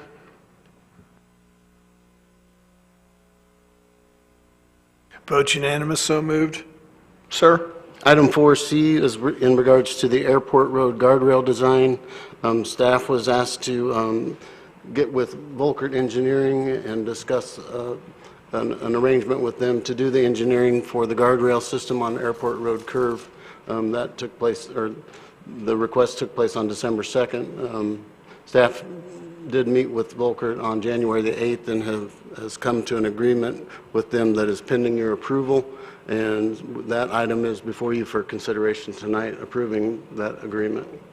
And this kind of falls right in with what Mr. Schmidt and the Public Works guys talked about, and falls in with what Mr. Menchel had listed under his item 7. So we can entertain a motion, have a discussion, or we can kind of change it a little bit and have a discussion first and cover all the bases before we have a motion. So if it pleases the council, which way would you guys like to do it? Just have a broad-based discussion at first? Okay, Skip said he'd like to do a motion first. We'll stay within Robert's rules and have a motion in a second, and then we'll have a robust discussion. I move to authorize the city manager to execute a task order with Volkert Engineering for the design of Airport Road guardrail systems in an amount not to exceed $32,184 to be taken from transportation and impact fees, and to make any required budget amendments. Okay, I got a motion. Second. I got a second. So we'll have discussion, and I see Mr. Braden, you're up to plate. Thank you, Mayor. Man, to say $32,000 is extremely high for design, it'd be an understatement. I mean, that's ludicrous. There ain't no way I could support that. I think we just need to put the temporary barriers up there and move on. Maybe do what the recommendation earlier was for the speed limit, flashing speed limit signs out there, and wait for the high friction surface to be in place. But that $32,000 to design it is insane. I don't know. That's crazy. I don't know how anybody could support that. That's all I got, Mayor. Thank you. Thank you, Mr. Braden. Ms. Ramswell. Thanks. So, Captain Nix, I hate to put you on the spot, but I have a couple questions. The first one is, how often would you say that there is an accident on that curve? Daily, twice a week? I mean, not even that.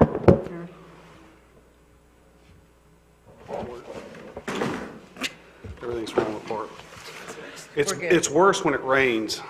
There's more accidents when it rains than when it doesn't. So anytime it rains, you can expect that there'll be 1 or 2 accidents the day that it rains, easily. And most of those are rollovers. Once they leave the roadway, hit the grass, they either roll over into the fence, or if they're coming this way, they roll over close to the parking lot, right there where the townhomes are at, where the business is on the corner. What are temporary barriers effective? Have you, I mean, I'm not asking for like a scientific opinion, but from what you've just seen and noticed as an officer? I don't have a whole lot of experience with temporary barriers. My whole career pretty much has been here in Destin, and the only guardrails that we've ever had have been out on Scenic 98, there by the crab trap.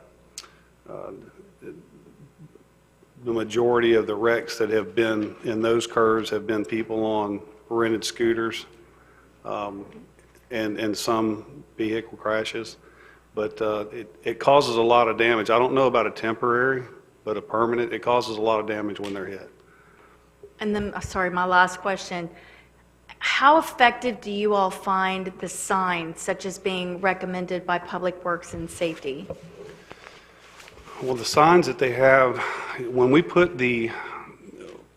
put the speed signs on both sides of the roadway, it slowed traffic down pretty good, but it only slowed traffic down for a few days. And once they realize that there's no enforcement action, it's just a sign saying you're going over the speed limit, then they speed back up. Is there a way to empower you all to put the signs there and enforce the signs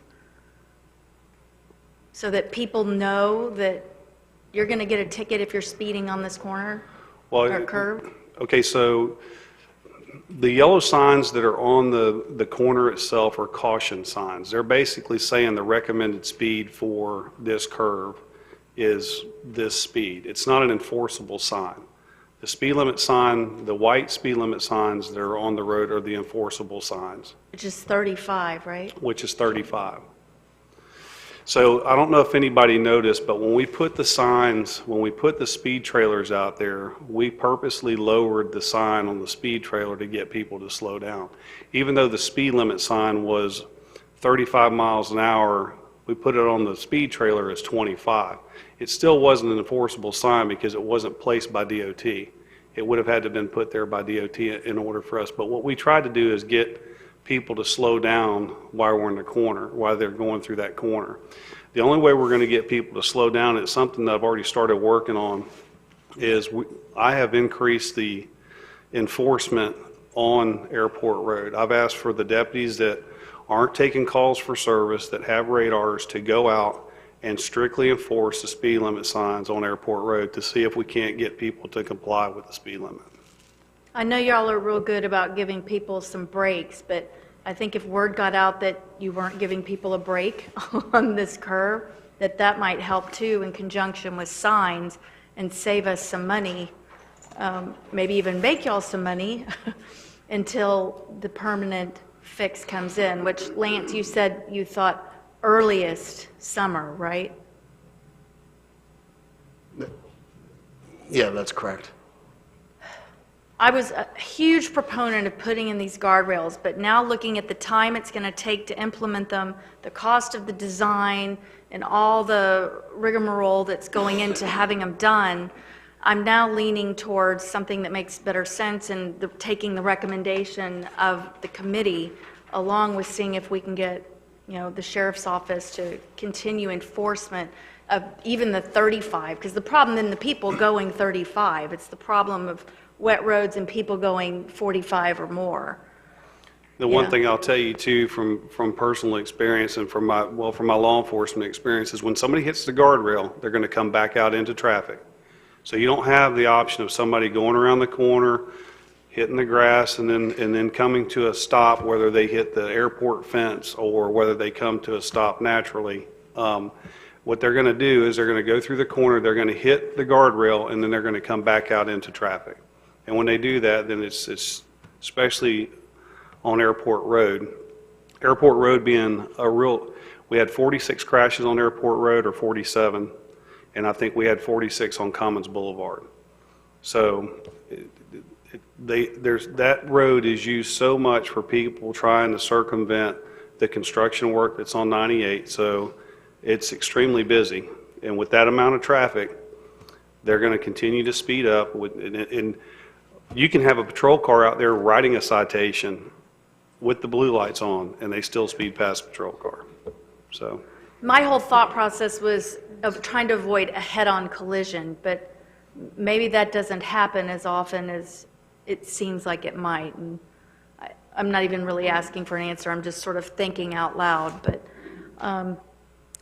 that's sort of my thought process tonight. Is I've kind of switched to taking the advice of the Public Works and Safety Committee, and then stepping up enforcement of that speed limit over there. Thank you, Ms. Ramswell. Ms. Menchel. Thank you, Mayor. I think Dr. Ramswell is a mind reader, because 3/4 of what she said I was preparing to say. Okay, so let me just put this in perspective. First of all, I spoke with Captain Nix about this, what I'm going to talk about, and this was under, as the mayor said, this is under my thing, under 7C1, and it's titled Okaloosa Sheriff's Office Increased Traffic Enforcement on Airport Road. Okay, we all agree, whether or not we agree up here or not, about the effectiveness of the guardrail. One thing everybody agrees to, the way to stop the problems on Airport Road is slow people down, period. Whether we have a guardrail, friction service, or whatever, slowing people down. So I want to give Mr. Warren credit for something, because the city manager and Mr. Warren and I were having a meeting last Thursday, and we were conjuring up this thing about the increased traffic enforcement. And up to and including having a big press release and really push increased enforcement along Airport Road. If we can slow people down, we're going to stop these crashes. So we came up with, and I said give the credit, Mr. Warren was sitting there and he said, the CAG line, if you will, is not to fly down Airport Road. Okay, would be our public relations thing. Okay, don't fly down Airport Road. Okay, or don't crash on Airport Road. Okay, and the point being is that I'm trying to get the consensus of the council to, again, what Dr. Ramswell said, is to get the sheriff's office to basically have a zero tolerance on Airport Road. Okay, first and foremost, with a public relations campaign, if we put it on our webpage, if we do press releases, and more importantly, social media will do the work for us. Because the minute the sheriff's office gets out there and start writing tickets, it'll be all over social media, they're out there, and it'll slow it down. And that's what we're trying to do, save lives. In regards to the guardrail, as you all know, I sat out there for years as the chair of Public Works pushing for this. And I think for the guardrail. And the problem we have now is a time element. Several years ago it was a good thing to do because we didn't have the LAP grant in place, we didn't have the FDOT, we have those things now. Something that I learned in Public Works the other night, all of the guardrail, if we do it, all of the guardrail that was along Scenic 98 at the Crab Trap, the City of Destin now has. So if we would install guardrail, we wouldn't be paying for that. That's a plus in that regard. What my concern is, just like the other council members, by the time we pay this program to get drafted up, and by the time it's construction, we'll be putting it in on Tuesday, and FDOT will be coming in on Thursday, tearing it up. Okay, so my question is, and I know staff can't say this right now, but if nothing else, I would move to possibly put this off to another council meeting as far as a vote on this, only to get this question answered. can we narrow down how much actual time would have that guardrail in place before it's pulled up? Because if we're going to spend this much money for 2 weeks, it's crazy, okay? And last but not least, in regards to the guardrail, just like Captain Nick said, and everybody agrees, you hit the guardrail, the car is going to bounce.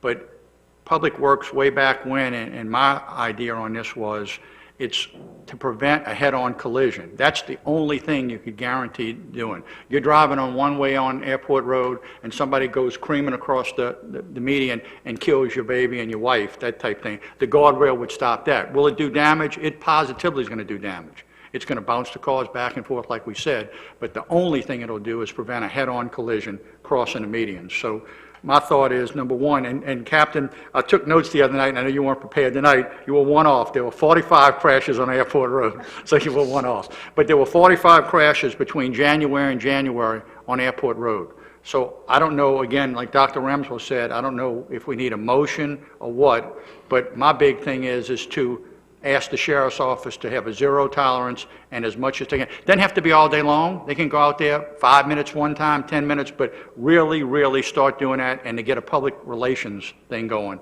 Again, don't fly down Airport Road. Don't crash on Airport Road. So I don't know what we need to do to make I'll make that a happen. motion to table the issue and to instruct Catherine Card, to our Public Information Officer, to work with staff and Mr. Minchell to get a public service announcement going that code enforcement, or excuse me, speed enforcement on airports going to be increasing.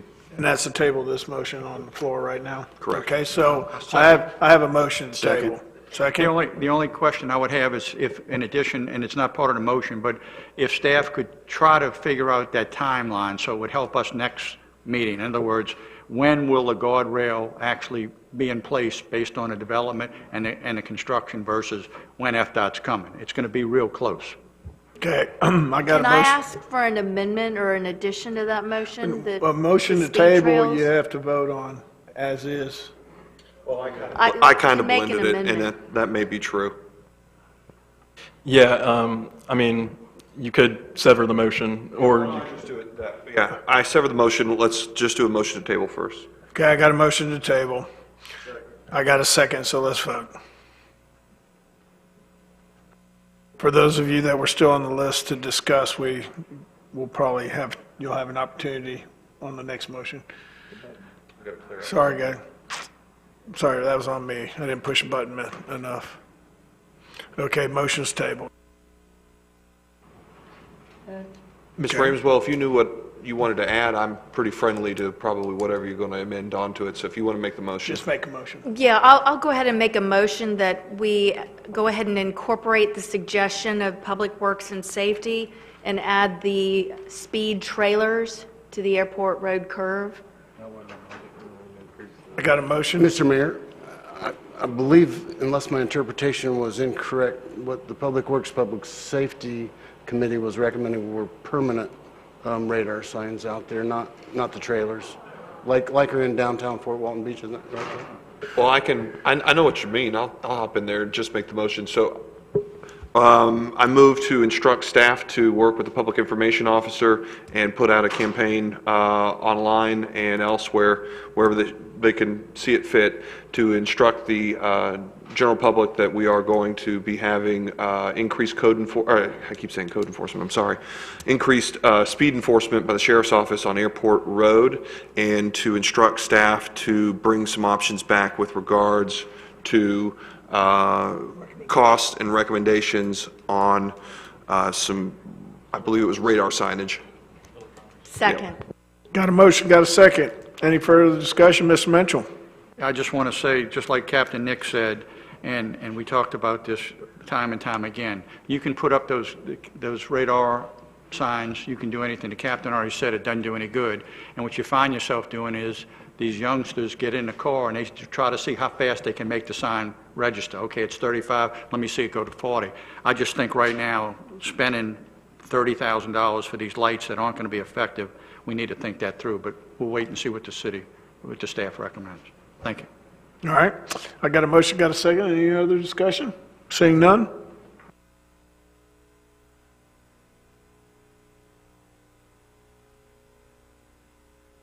Ayes have it, so moved. Moving along then. Item 4D is in regards to the Stallman Avenue intersection and the assessment that was requested by council some time ago. We have since sat down with Volkert to determine a task order for them to engineer some potential solutions for that intersection and the surrounding area, both short-term solutions and long-term solutions. Just to remind council, there were a couple things pending when this came up, that we wanted to see if there was anything we could do in the short term to make that a safer intersection for the upcoming season. And we also wanted to look at some potential options as far as what the city wants that intersection to look like in the future, because there's some other studies preparing to go forward, both on the county level and on the state level. And if we have in our hip pocket what we want it to look like, we can hand that off to them and tell them this is what we want it to look like. So that item that task order is before you for approval tonight. Mr. Braden, you're first up. Thanks, Mayor. Yeah, I'd really like to see what the county's idea, or reach out to the county and see what their idea, what they're planning on doing there before we spent the money getting an idea of redesigning this intersection. I think Lance, I brought that up before, and you'd mentioned something about that would speed the process up, or on getting that intersection redesigned. Do you remember any of that? I do. So I just want to make sure that we do this correctly. The area, there's an area associated with the PD&E that the state will do and that the county will do that actually comes off of Highway 98. The area beyond that, like more towards the community center, we need to decide, y'all need to decide what you want that to look like. And that's what this study would do. And then we can marry that with the county and the state's plans in the future. Yeah, that helps some. I just didn't want to waste $50,000 on a design that the county was going to come back and do a redesign, pay. I think they had budgeted $140,000 comes to mind on redesigning that intersection, and we're just going to waste $50,000 on designing it, but if we can get some kind of benefit, focus more on, like you said, a design on Stallman, the surrounding areas, not just the intersection that we may not have a whole lot of say-so in, because it's a state road. I may be able to support it. I know one thing that we discussed when this originally came up was potentially adding another lane coming into that intersection so we would have a designated left, designated straight, designated right, and that would ease up some of the congestion there and hopefully make the pedestrian crossing a safer area too. Then there were all kinds of other ideas that were thrown out there, like we make one of those roads near in front of the community center a one-way. I mean, there were all kinds of other suggestions that were being thrown around out there. Okay, thank you, Mayor. Well, Ms. Ranswell, before we get to it, I have a question for City Manager. So your recommendation is if we do use Volker, that the City Council would have more say-so in the outcome, and then because it would look like what we wanted it to be, that would facilitate the county's evaluation and the DFDOT's? Absolutely, and I hate to keep referring back to our first conversation about this, but one of the main reasons why council wanted to move this forward at that time was we were discussing the termination of the crosstown connector on Stallman, and then how we were going to deal with that traffic and getting it back onto Highway 98. And so we needed, if we want to have a say-so in how it looks, we need to come into this with a plan in our hip pocket, and that's what they would provide some options for us to do that. The reason I asked that question is that we would have more say in our idea of what we wanted, not just have to rely only on the county or FDOT. Ms. Ramswell. Well, one question is for Councilman Overdeer, because aren't you on TPO? Have y'all been discussing this at all, or have you heard any sort of rumors as to, Mike? FDOT is waiting for us to tell them what we want, and they keep saying that. Okay.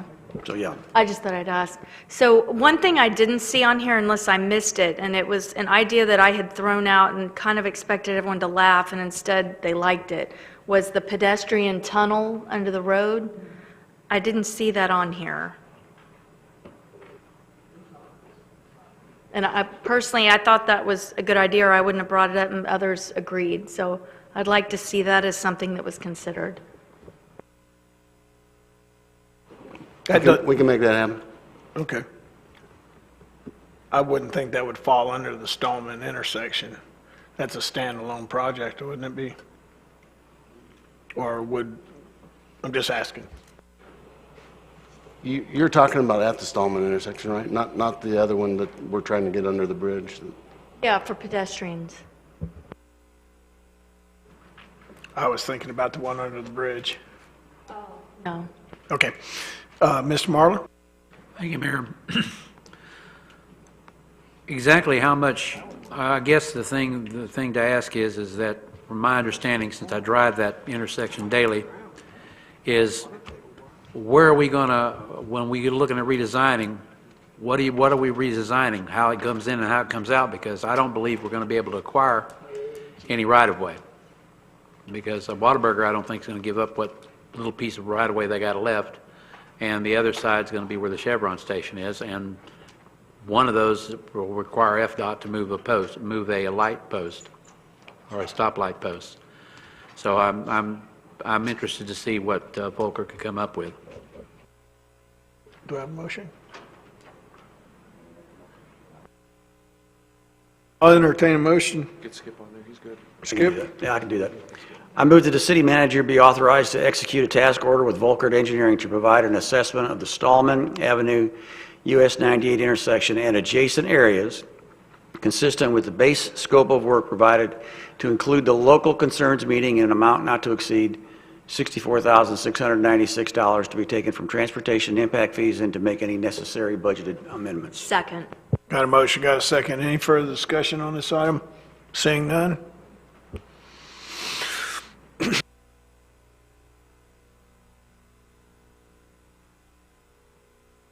Vote. Ayes have it, so moved. Item 4E is our monthly development review system update, and we have Mr. Warren here to cover that. Good evening, Mayor and Council. Again, this is our software development update. Our InterGov implementation folks came out last week, January 14th through 16th, met with city staff. Again, this is the heavy lifting phase. We are getting into the processes, into the fees, into every granular part of this process that's going to go into the software. So this is truly the heavy lifting phase, but our staff is responding well. The project is on track, and we continue to move forward. They will be back in February. And we will continue on this track. And our planned implementation or our planned target date remains to be January of 2021. But everything is on track, and we're happy to announce that our staff is doing a great job working with our consultants. Any comments, questions? None? Go ahead, sir. Did you have one, Mr. Braden? Go ahead. I really hope this comes off great, because I sell it 2 to 3 times a week. People with complaints and whatnot, I said, man, just bear with us. We got a new software coming that's going to fix all this. So it's, yeah, I got high hopes. Thanks for all your help. We have high hopes too, but it is going well. Thank you. So the expected finish date or completion for everything is 2021? January 2021, yes, ma'am. Wow. Okay. It is a quite an extensive project, as we've talked about before, but it's going well. Thank you. I'm just amazed you can get 25 years of records scanned and copied and disseminated, let alone all the other stuff. But that's from a guy that types with one finger. 4F. Thank you, Mr. Mayor. As you know, the city is partnering with the United States Army Corps of Engineers to conduct a harbor capacity study, and we have Mr. Zinguzzi here to give an update and a request. Thank you. Good evening, Mayor and City Council. The status of the effort as it is now is that we are in the process right now waiting for funding. Congress has approved the federal budget. I think it did that last month. Funding is now flowing to various departments and business lines of the federal government. In the meantime, my staff and I and the field office in Mobile of the Army Corps have been working together to come up with a questionnaire that will be used for the study. And we're going back and forth and refining that. That ultimately needs to be approved by the federal government as well. So that effort is underway. What we do need to put together also is a steering committee that will oversee the entire effort and give recommendations to you through the work that we'll be doing. And we think we should have that in place in about a couple of months if you approve to go ahead and establish in that committee. And so the request tonight is that you establish that steering committee. And we've suggested a number of interest groups for you to consider. The format I've discussed with the mayor, or with the city manager, is that perhaps we have an open enrollment, so to speak, invite members of the public, depending on the various interests, stakeholder interests they are in, and they apply, and then we go from there. All right, I'll entertain a motion at this I time. move that the city council form a harbor capacity study steering committee. Got a motion? Second. And I have a second. Ms. Ramswell, you're first. Thanks. So explain to me, when I see we have to do a capacity study, my first thought is, okay, we have tons of people here. What is this going to tell us? We've got tons of people here and you can't issue more permits for charter boats? Or what is the purpose of a study such as this? We did share with you a scope at the beginning of the discussions that we had. And that study is going to look at the environmental aspects of the harbor. It's going to look at the balance between recreation and the business side of the harbor. And also going to inform us on what that interaction would be as far as all the uses that are in there, including the capacity of the boating fleet. And so there'll be a series of recommendations for you to consider from a policy standpoint and equally from a regulation standpoint to make sure the harbor still continues to be a thriving part of the city. And does it help in securing grants and such that might be Yes. needed, like for environmental purposes and such? Correct. And if you recall, when I did make the recommendation that we partner with the Army Corps, that was one of my fundamental reasons to why that will give us that standing to open up that federal list of grants that we could be participating in. Thanks. I've had a couple people ask, why are we doing another study? So I appreciate you shedding some light on that. Thank you. No problem. And Ms. Ramswell, I'm fixing to be on a panel, Magnuson-Stevens Act reauthorization listening session with Representative Huffman. And one of my subject matters is working waterfronts. There's provisions in the MSA that maintains certain standards for established working waterfronts, fishing heritage, stuff like that. And I'm going to be speaking to that. A capacity study gives regulators and stuff the information they need to make decisions. We presently have a moratorium on livery vessels, and we've based that on an assumption that we have about as many as we can stand right now. The capacity study will either confirm that or may even show us that, well, there's still room for more growth on the harbor. So, along with our economic impact study that we're doing for our Triumph funding for beach access, of what beaches and water means to Destin, that same information is real critical in these regulatory processes on the national level. So I'm a strong proponent of this study because I know the value in it, especially if they start instituting new budgetary grants and stuff like that to enhance working waterfronts, just like we have on Destin Harbor with, our fishing fleets and stuff. I got Mr. Overdeer. Yeah, in our never-ending effort not to have any new committees or working groups or task forces, wouldn't we just hand this over to the Harbor and Waterways Board and just tell them that they need to work to finalize this survey? No, I think given the nature of what we need to do, I think we need to incorporate as many of the interest groups that are involved in the harbor so that we have standing and also to capture as much as possible what's actually happening on the harbor. And I don't think that committee does, its main task is outside of just the harbor. They do bayside projects, stuff like that. In this type of thing, I think it would be prudent to involve people in the livery vessel industry and the charter for hire industry and restaurant, waterfront property owners like Mr. Destin's father and people that lives depend on that harbor as part of the steering committee outside of what we have in our public, one of our standing committees, the Harbor and Waterways. Mr. Mitchell. Thank you, Mayor.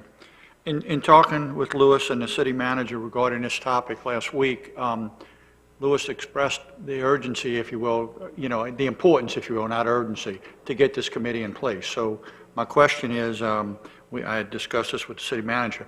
Are we going to go ahead and advertise from the standpoint of having people apply for that? And if we do, we need to do it as fast and get a quick turnaround so we can vet it and start appointing. Trying to get a time frame. Assuming this vote goes affirmative, then we'll be ready to roll this thing out on the web, and then Catherine will follow up with other advertising. And not only that, I think as individual council members, myself as mayor, we can go ahead and beat the bushes of people we know that would be interested in In addition, of course. Yeah, so I think if we do a multifaceted front here, we can get some people to apply, and we can get this done in a timely manner. So we have a motion, and we have a second. Is there any further discussion? Seeing none?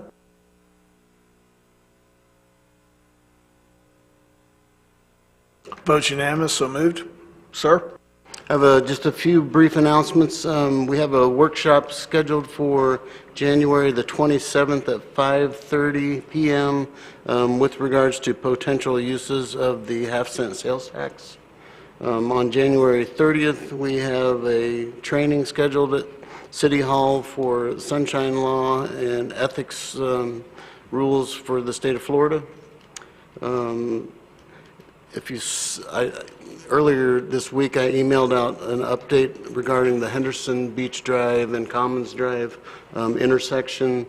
After having a discussion with Mr. Burgess, who was able to attend that meeting, it does not currently appear that there are streetlights included in this plan for whatever reason. And the county staff present at that meeting recommended that we, the city, specifically coming from the mayor and myself, write a letter to the board, the county board, requesting that they include lights in that project for safety reasons. So I'm hoping that with consensus, you all are okay with us sending a letter to them requesting that. Just a head nod, everybody. I'm good, because I've been trying to get the lights. Yeah, we just thought it was kind of unusual to have an intersection of that quality and that size and importance being so dark you couldn't see. So we just thought a letter would just be appropriate to say, hey, we need some lighting. Because they just sent us a letter stating that they're on it and they're going to build it and they're on tracks. This is just like an oversight is what we think it is. And we just want to write a letter pointing that out. Hey, by the way, gentlemen.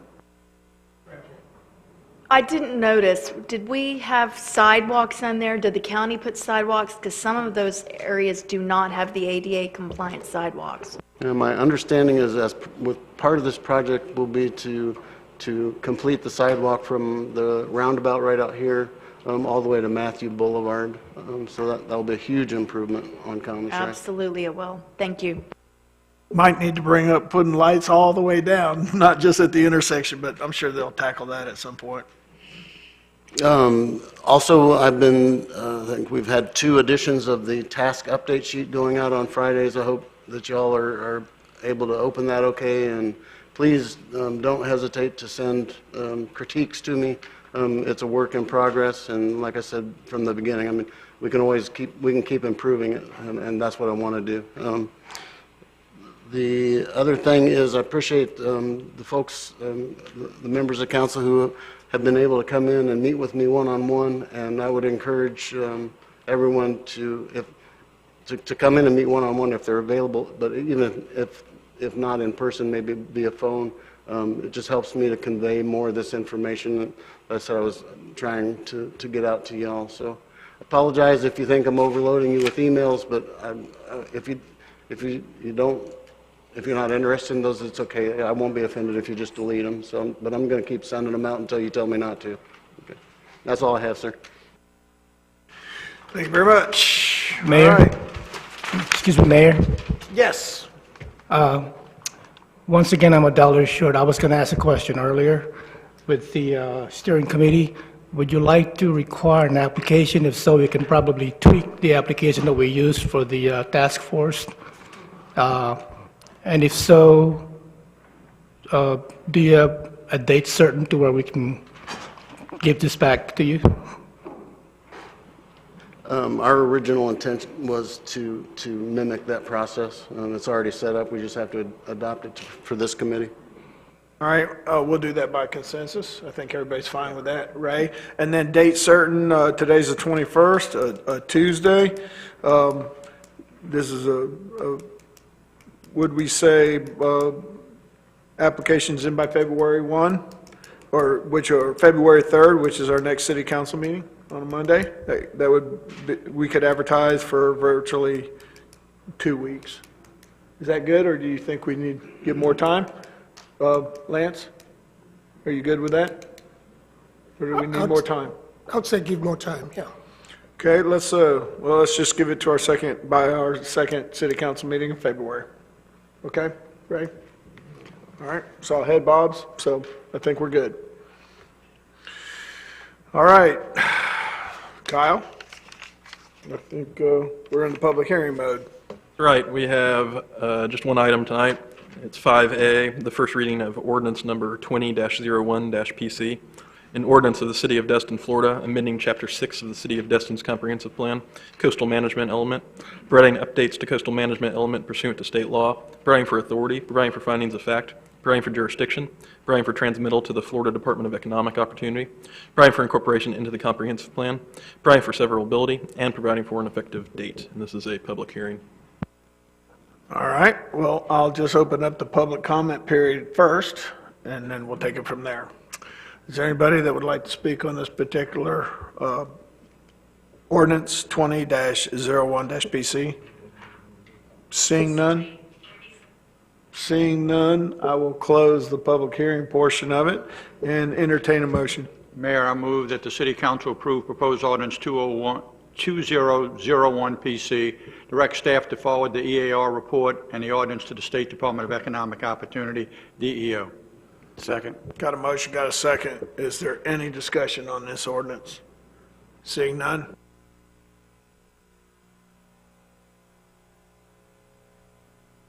Vote unanimous, so moved. Item 6A and B. Mayor, I'll make a motion to accept A and B. Second. I got a motion, got a second? Seeing none?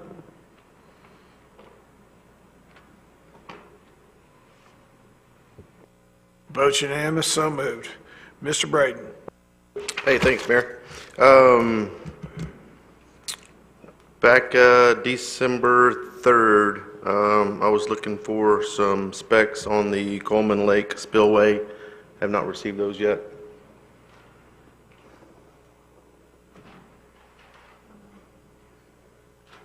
Preferably the height before and after it was built. As far as where the level should actually be, that and the Pretty fix, much. I and the thought we fix for did that some spillway. Yeah, I thought we did some surveys before. Mr. Burgess has talked with the engineer on record, and he can answer that question for you. Sure, I have, Mayor and Council, I've researched that original Coleman Lake spillway retrofit. It occurred some damage years back, and it was necessary to rebuild the spillway. From the existing condition sheet to the final, the plan sheet, and then Jenkins Engineering actually went out about 10 days ago and just as a courtesy shot those elevations. And between the original design, the original condition sheet and what's there now, there's only about a 4 or 5 tenths difference, about 5 or 6 inches, and it's lower. And when I mentioned to Mr. Jenkins about council's and the citizens' concerns about, the algae growth, and they wanted to raise the lake level, he expressed concern that if we did that we would be losing storage capacity in the lake in the event of a large storm event. And apparently that road was overtopped by such an event back in 2014.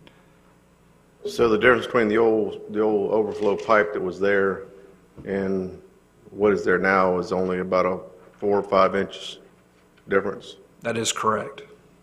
Okay.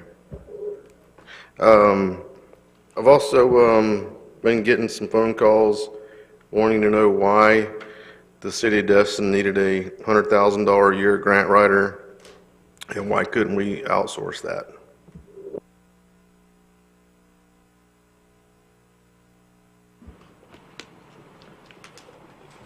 Well, I don't know about that $100,000 a year thing, but we are advertising as instructed by council to fill the grants manager / project manager position. We have several large-scale grant programs coming online. This position will not only seek out new grants, but will be managing these projects, these capital projects, which we need that to make sure of compliance with both state and federal guidelines. So I don't know if I'm answering your question, but and I don't have the exact number that we advertised for that position. I can tell you that we did not advertise $100,000 for that. Far short of that. Okay, thank you. And stucco repairs on the community center, did we ever find out about the insurance claim on that? Were they insurance going to pay for it or not? The Ms. Jankowski did file the claim with the insurance company. The case file is open, and I believe the last update that I had it was this week, we were waiting for an official cost estimate that we would have to submit to the insurance again to see how much of that they will cover. Is that correct, Mr. Burgess? Yeah, that's correct. I actually have a few contractors coming by this week to take a look at a few of those problem areas, and then spoken to the city manager before about maybe just doing a whole building assessment where, just kind of putting a borescope in some of the walls and just seeing what kind of damage we actually do have that may not have presented to the surface as of yet. Okay, thank you. And have we put out the Heritage Park bid yet? The Royal Melbourne Heritage Park, have we put that out for bid yet? No, not yet. We're waiting final approval of the bid document from the county. Do we anticipate when that might be? I expect that it will be very shortly. I mean, within the next 10 days is what I'm expecting. There were a few items that they wanted us to update on it. One was a cost estimate, and we're providing that to them. But it should go out in the I'm hoping within the next 10 days. And why does the county have to prove that?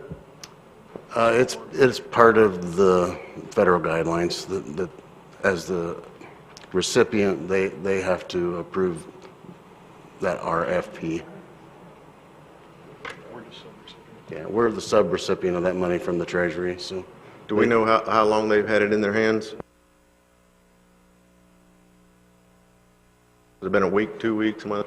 It's been under 2 weeks for sure, because we didn't approve it until the last meeting, and it took a couple days for us to finish dotting our i's and crossing our t's and getting it to them. So it's less than 2 weeks. Okay, thank you. That's all I have, Mayor. Thank you. Thank you, sir. Ms. Ramswell. Thank you, Mayor. A couple things. At the last meeting, we had talked about some of the funding, and I'd mentioned some of the NPPB and NPEB funds, and I had sent that to Mr. Farmer. Were you able to review that and find those funds? We did confirm that the two NPB funds, 46,000 and I think 48,500, that you were correct on those two. One of them has already been attached to the construction, and we will attach the other one this week so that they're both in the funding. We have not been able to confirm yet the .1 contribution, and we're still looking through the development files trying to figure that out. But as soon as we know, we'll let you know. Okay, thanks for the update. Let's see. Next thing was, I had spoken with Lisa Firth about the beach committee that I had talked about a little bit, and she and I kind of brainstormed and talked things through. And I think we came to an agreement that because this isn't something that could just be handled by Parks and Rec, the whole idea was to have someone from different levels, such as someone representing Parks and Recs, but also someone representing the lifeguards, someone from the sheriff's office, someone from the county, code enforcement, vendors, city attorney, all these different stakeholders, if you will, so that everybody can come together, discuss the issues, and then all be on the same page before the start of the season. So with that said, I'm not quite sure what the next step would be other than figuring out who those people would be, having staff sort of pull that together and contacting those entities and any others that Ms. Firth believes need to be part of that and get it going.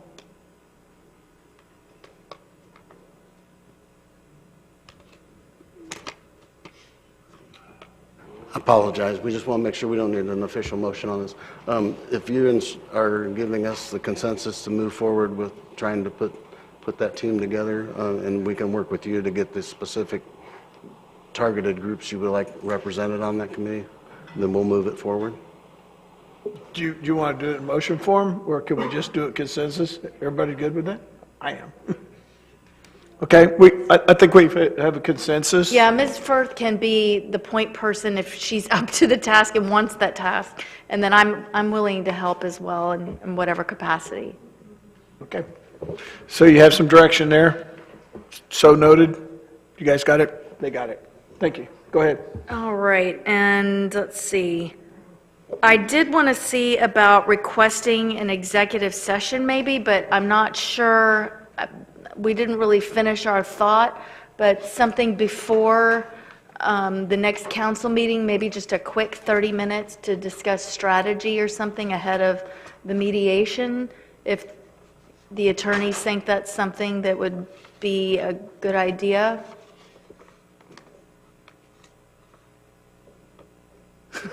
I don't have anything to discuss at the executive session, but if you have something that needs to be discussed that fits under the requirements of the law for litigation expenditures or strategy, then we can call one maybe at 5:30 on the 3rd. I mean, this mediation is very limited in scope. We're not going to be mediating any specific land use issues. We're just establishing a process. Ms. Kopp, aren't we likely to have an executive session directly after at some point? Definitely after, because anything that is discussed at the mediation, as previously discussed, you all would have to approve. I just want to make sure that no negotiations or bargaining or decisions are made at that time, such as we'll do X, Y, Z, but we agree not to do A, B, C. I'd like to have council discuss strategy before any such decision like that is made. So it was already discussed with the lawyers for Point Mezzanine that no decisions that the lawyers agreed to at the mediation would be binding on the council. So we would take that back to you regardless. Of course, any approval of that would be at a public meeting, but strategically and expenditure-wise, we could talk about it in an executive session. So yes, that will definitely come to you after the mediation, and at that point, if we needed to change things, we could probably talk about it then. And like I said, this is just kind of a broad-based process setting. I don't think that we will be making any detailed decisions on land use issues at that time. Okay, that works, and I'll hold off on that. And then my last little comment for the evening is some really positive, good news for the community. We had the Destin High School pep rally in Town Hall last Thursday. Myra Williams is here. She's one of the members of the executive board, and she can vouch that it was just an absolutely tremendous event. It was a packed house. The Destin United Methodist Church Gymnasium, as most of you know, is very large. We had enough tables and seating to fill that auditorium, and it wasn't enough. We had to bring out the rest of available chairs, and there were still people standing and sitting on the floor. So it was tremendous to see the community outpouring of support. We had Representative Mel Ponder come and say a few words. Superintendent Marcus Chambers came and spoke in support of the school as well. So again, it was just a wonderful next step on the road to this big community dream actually coming true this August.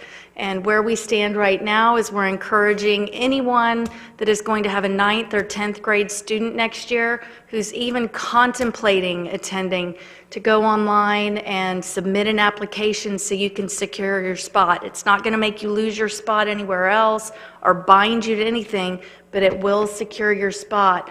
And we've got to have students to open, and I think a lot of people are kind of waiting to see the doors open and go, wow, it's really happening, and then sign up. But it doesn't work that way. We've got to have the students to open the school. So please go online and apply. And again, as always, donations of any size, kind, time, whatever, are more than welcome. But again, just a tremendous effort from the entire Destin High School board and the community to pull all this together. Thanks. Thank you, Ms. Ramswell. Mr. Mitchell. Thank you, Mayor. Under my name, we have the resolution, and let me discuss that. And as you all know, in fact, tonight our agenda packet was only 237 pages. I think that's the first time we've had such a light agenda in months and months. They're typically 500 and 600 pages. And because of that, staff spends a lot of time putting that together, and it's a lot of work for staff.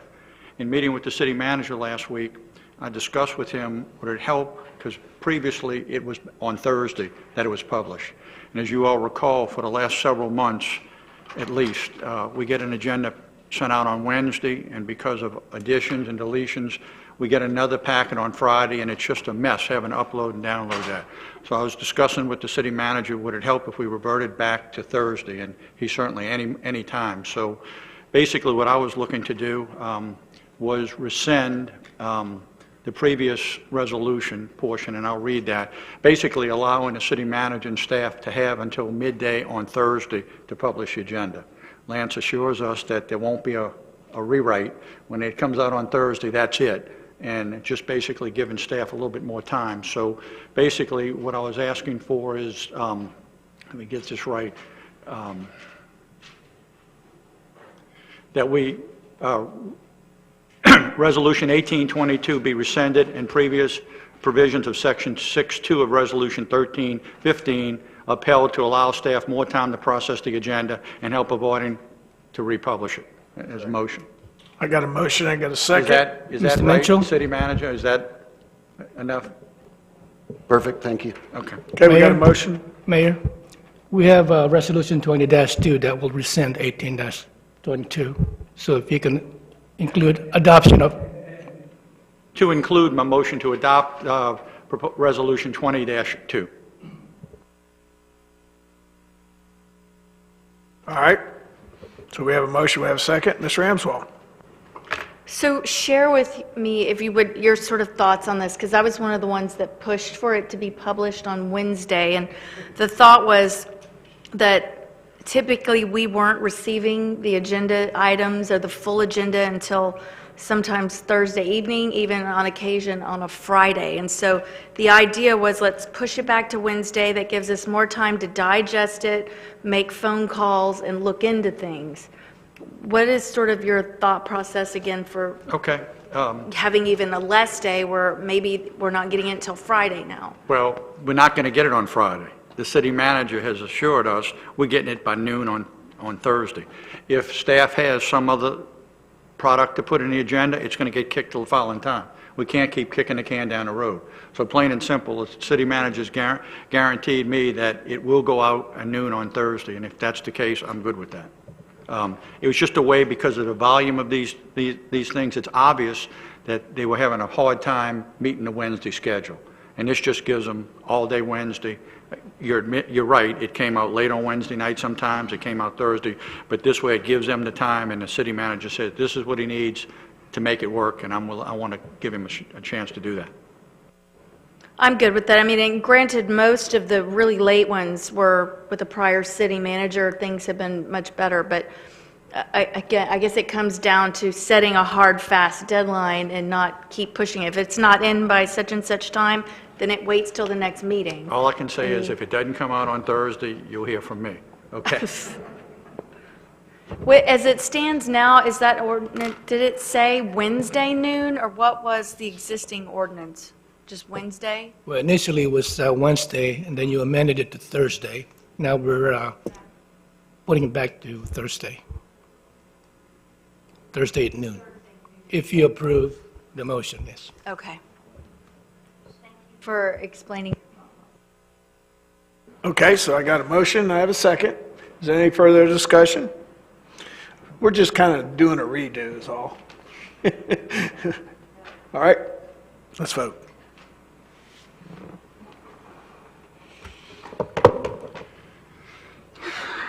Everybody over there on that side of the room smiling. Ayes have it, so moved. Okay, moving along, Mayor. Lance, you mentioned about the spreadsheet, and the spreadsheet, first of all, it's great to get that information, thank you.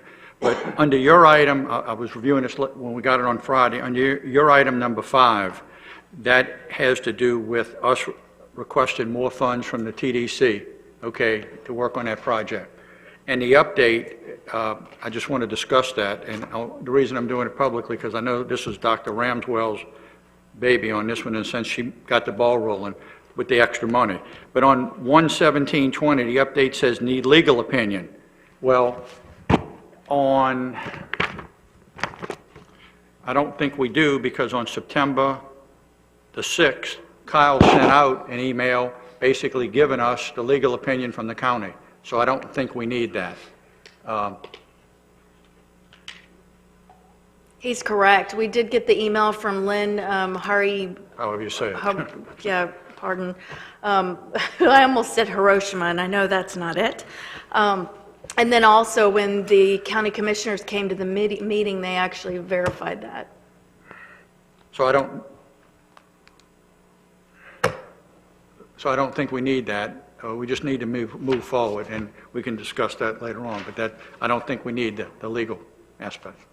Very good. We'll make sure the application is Okay. submitted in conjunction with the sheriff's office. Okay. Next item. Last week, so we had an item in our mailbox, all the council and the mayor, and it was from ISO. It was a large packet. That's the Insurance Service Office. And I've gotten some information which is extremely troubling, and it's going to impact everybody in the city of Destin. For those that don't know, ISO, and I'm giving you the best I can describe it, it's an organization that basically goes into all communities, most communities in the nation, and they study three areas. They study the fire department, they study the 9/11, and they study the water department. And with those three components, they come up with an ISO rating. That ISO rating impacts your insurance, period. Insurance companies use that rating. We, Destin, have been very lucky to have a very good rating. When I looked at this, I was very troubled, because what it's saying is that basically they're changing our rating and making it worse, okay? And I was trying to understand why. I contacted those people. This letter's misleading in a couple of ways, because it thanks us for taking part in this thing, and we don't have any horse in this race. It has nothing to do with the city. But basically, I tried to reach out to the fire chief and didn't have any luck getting him, and I talked to a fire commissioner. And basically, I was informed that last year, when things had to tighten up with the fire department, and they had to do some belt tightening, they had basically not hired or let go or retired 6 firefighters. So the number of firefighters in Destin decreased. And as a result of that, that's how we failed, we being a city, from ISO rating. So effective April the 1st, our rating is going to retrogress. And the bottom line is that what that means to every resident of Destin, there's nothing we can do about it, number one, but what that means to the residents of Destin, that it gives the insurance companies the potential to raise your insurance rate. This has nothing to do with the city, it's nothing that the staff did, but it's something that happened with the fire department, it's out of our control. The fire department has subsequently rehired those people, but it's going to take another year for them to come back out with another ISO ranking. So for a year, we are potentially looking at each and every one of us homeowners here, our insurance rates going up. And I just wanted to make everybody aware of that. Again, it has nothing to do with the city, but it impacts all of us. And there's a strong chance we'll all get phone calls from our constituents, and I wanted to make everybody aware of that. It is what it is. I mean, there's nothing we can do about it. And the last thing, I just wanted to make an apology. In the last council meeting, as you know, we had a pretty healthy discussion regarding the audit, and that's something that's a work in progress. And I incorrectly made a statement. I just want to correct that. When I said 7 weeks had gone by and nothing had been done, that wasn't correct. There were a few items. I don't have to go into details, but I just want to acknowledge the fact that I misspoke and that there were a couple of items made, and I don't like saying something that's not right. I just wanted to clear it up. And that's all I have tonight, Mayor. Thank you, Councilman Menschel. Mr. Overdare. Mr. Marlar. Thank you, Mayor. I asked the agenda item be put back on for discussing parking garages. We've had some interesting going back and forth with voices and stuff about parking for employees, parking for this, and parking for that. I don't care how you slice it, there's not enough adequate parking, even if every business that's on the harbor, we're following the parking issue, following what was asked of in their development orders when they were built. We don't have enough adequate parking simply because we have more people than we've ever had before. And we're still looking at just a few parking lots and not looking at the whole picture. I'm glad Mr. Darden is here tonight on that with the parking garages, since he had discussed it with us at council before. We've had discussions over the fact that this all it's going to do is harbor employees from the various complexes around. Well, that's fine. We're still getting money out of the deal. Somebody's got to pay the $5 parking fee, or we can change the parking fee at a later date. We do not have enough adequate parking on the harbor, and that's all there is to that. Parking garages are going to have to come in sooner or later. I would rather do it sooner than later, simply because I think we can work out a deal with somebody as a public-private partnership, as I've said before. I just want us to actually try to come back and revisit this as soon as possible, simply because I think we're missing the boat because of the way things are going.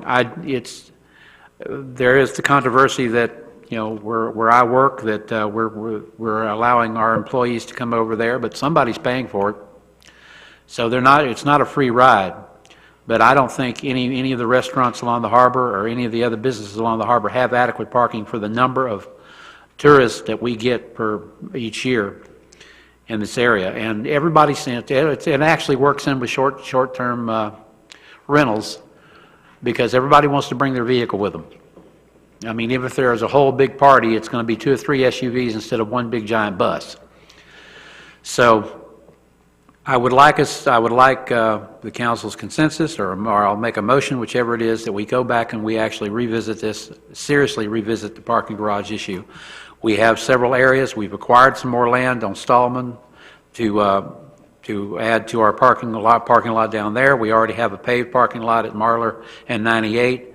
That would be the perfect area already partially ready to go, that we could go up with the parking garage. And that's basically what I've had in mind.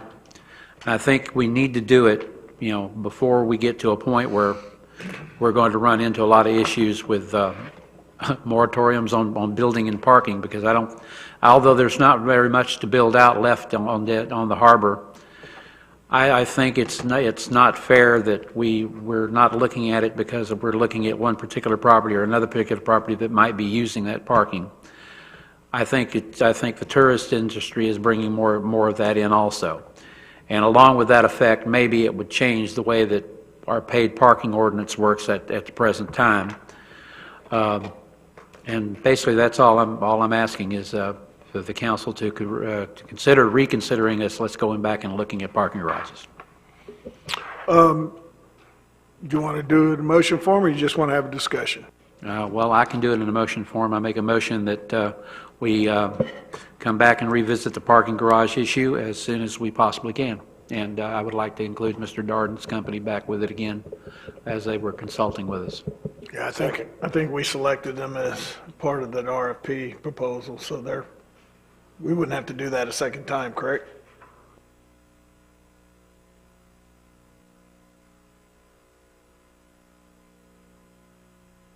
I would need to look at that agreement. Okay, we will. We'll just leave that one alone for the moment. So we have a motion, we have a second. Mr. Braden.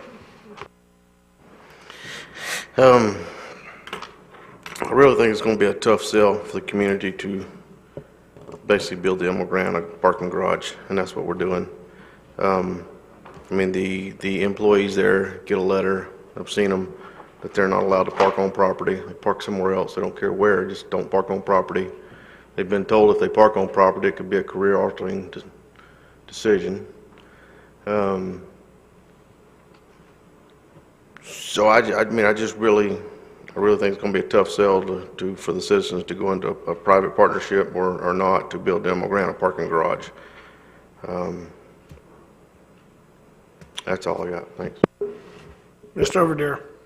Yeah, I mean, I agree with Rodney. I mean, I don't think we need to be building it for people on the south side of 98, but, I mean, it's a problem, and whether we helped create it or not, doesn't matter who created it, it's our problem now, and nobody else is going to be able to fix it but us. And so if we don't look at this and do something about it, it's never going to get any better.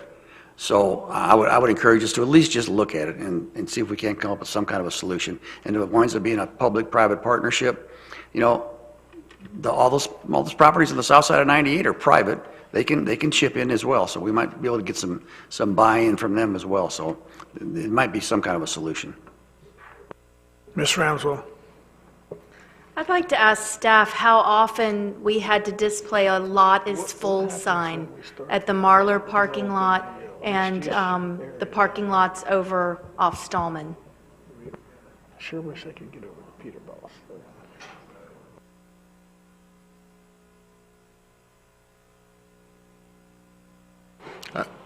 I've personally never seen that. I've seen it nearing capacity on 4th of July week and those types of events, but I don't know that I personally have never seen it 100%. And that's my point. Thank you. Mr. Destin. How much more capacity from a parking space standpoint did we just put in when we acquired the middle lot on Seibert? 32. About 40 spaces, I believe. Okay. I'm echoing the sentiments of Mr. Braden, and I do understand that there is a general problem, but I don't think it's ripe for parking garages right now. I tend to agree with Mrs. Ramswell. Let's see how the next season goes with regards to our expanded Seibert lot, and then revisit this when it's time. Mr. Marlar. Try to put this where I don't want to offend anybody, but the mindset of Mr. Braden is exactly the reason that we need to look at it. It is not just that particular property. There are other properties that are doing the same identical thing and having their employees park in our city parking lots, but our city coffers are still getting the payments. It doesn't matter who or what. It's not just the employees. We have customers that are having to park across the street also because the parking lot is full. So that's exactly my point. The mindset is you're trying to build a parking garage for a particular business. No, we're not. We're trying to build parking garages for the tourism industry and our locals that want to park as close as they can to the harbor. It's not all about a business or a particular property. Everybody is suffering, and everybody can benefit from this, from the parking garages. And that's what I'm trying to get through, is the mindset is that you're doing it for a particular property, and that's not the right thing, because that's just the wrong way to look at it. Mr. Mitchell. Thank you, Mayor. I think the question Dr. Ramswell asked and the answer was pretty important. If we had no vacancy on these parking lots all the time, then we might be able to justify spending this money. But we got to look into this back to our vision session and our priorities. And again, we don't have a money tree. So where is our money best served? Okay, and it might be based on what Councilmember Destin just said and Dr. Ramswell, it might suit us well to wait and see how this year goes. To spend the money, okay, to do anything. Right now, we're looking at underground and utilities, we're looking at beachfront property, we only have so much money. And to spend money on this, my thought would be to at least wait till this season's over with. If our parking lots were all full, then I think we'd be having a different discussion. But when we have spaces available, you know, people have to start using it. Okay, they want a parking lot, start filling up our parking lot. That way we could justify it. Thank you. Okay, keep going here, Mr. Braden. Thanks, Mayor. I just wanted to respond to Mr. Marler. None of the businesses on the harbor that have built adequate parking for their businesses are suffering at all. And like other council members have said, the parking that we've got on Seibert, one of the parking lots, I've yet to see a vehicle in it. So we have plenty of parking down there as it is. Again, I just don't know how we would build a parking garage when we're not even filling up our parking lots. Thanks, Mayor. Mr. Morgan. Yeah, I think once we make some improvements to the Seibert or Stallman intersection, some pedestrian improvements, I think the time would probably be better. But yeah, until these parking lots, you know, and I understand the parking issue on the harbor, but, you know, they make a great point. You know, our lots currently aren't at capacity, so I can't imagine you build a parking garage and you'll drive more demand for parking if they're not using what's there now. But you know, there are businesses on the harbor that have gone to great lengths to buy private property to park their employees and their customers, and I would encourage any harbor business owner that did not plan properly for the parking of their business to seek out private property and do things the old-fashioned way, because government can't solve all your problems for you. All right. I got one last comment. We don't have any areas near most of the businesses that are zoned for parking garages. If we're willing to look at changing the zoning, I'm sure that several people would build their own parking garage. But none of these properties are zoned for parking garages. Nor has anyone brought forward a request to change zoning for such a venture. Call the question, Mayor. Seeing no further discussion, let's take a vote.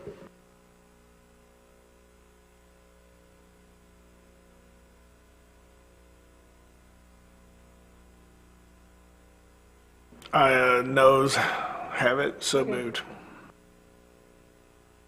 All right, let's move on. Mr. Destin. Mayor, other than Lance, would you do me the favor? Can you call Mr. Coffey and find out where the RFP sits in review? I don't want it languishing over at the county too long. We got to get this ball rolling. Thanks. All right. Normally, I say all I'm going to say during the meeting, but tonight I got a few. I got. Oh, Mr. Morgan. Sorry. All right, got you. Your food for thought through me. It's already Yeah. erased you. Yeah, I walked on nominating Mr. James Gebden to the local planning agency. Second. We got a motion and a second. Is there any further discussion? Around here, if you get nominated, you get elected. See no further discussion. And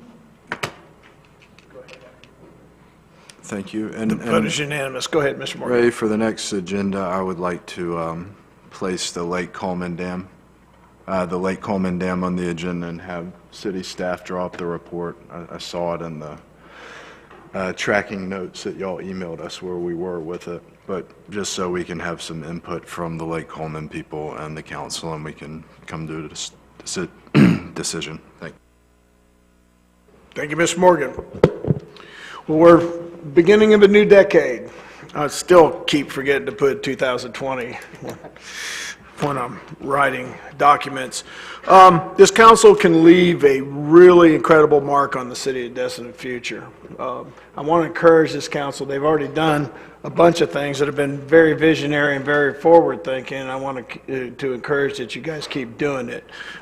In spite of the discussion about parking garages, I think everybody agrees that when there's a recognizable need that they'll address the situation at that time. I think we got a lot of redevelopment that needs to take place probably between Mountain Drive and 98 before we tackle that in earnest. But we still do have parking issues, and we may need to take a look at those after we see what our parking lots do. But we're on a path of big plans and improvements here starting this decade as a council, myself as mayor. We've got the new comp plan. Hopefully soon, LDC will be brought up to snuff. We got an entirely new way that the Destin city government's going to operate in a paperless type of system that's going to enhance doing business with the city. We got plans to underground utilities, not just on 98, but the entire city. We're thinking big. 6 laning of Highway 98 is taking place. We're talking about tonight, just fixing our interchanges. We're going to finish the connector, a 2-lane connector, hopefully, here soon. We've got big dreams, me and Webb do anyways, on acquiring public beach parks for our community. And today, the team came in and gave us some ideas on a new Destin Community Events Center.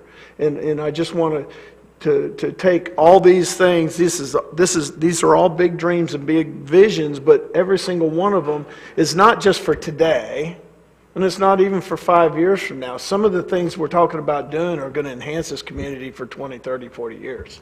It's big stuff. Building a new community center and bringing it to our town center is in direct timing with our new high school.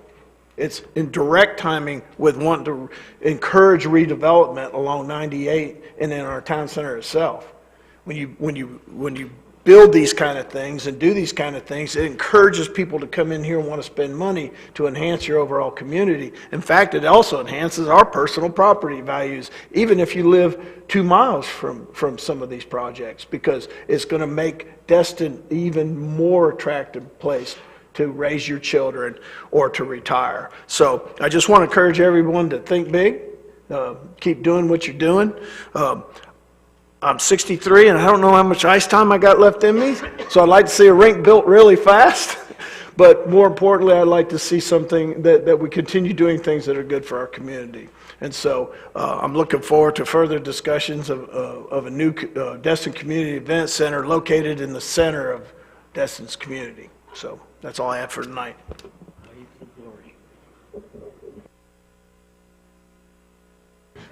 Okay, we already talked about my first item, which was just to announce the mediation for Point Mezzanine litigation is on February 5th. And as we discussed, you will hear from the attorneys after the mediation is held with an update.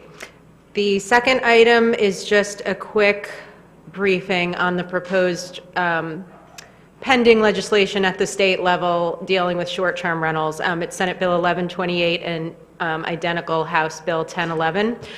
They're currently pending in committee. The bills would preempt all regulation of vacation rentals to the state, including inspection and licensing.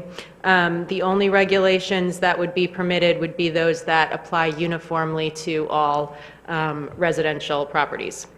So basically, any regulations enacted before 2011 would be the ones that are exempt, but everything else would be preempted.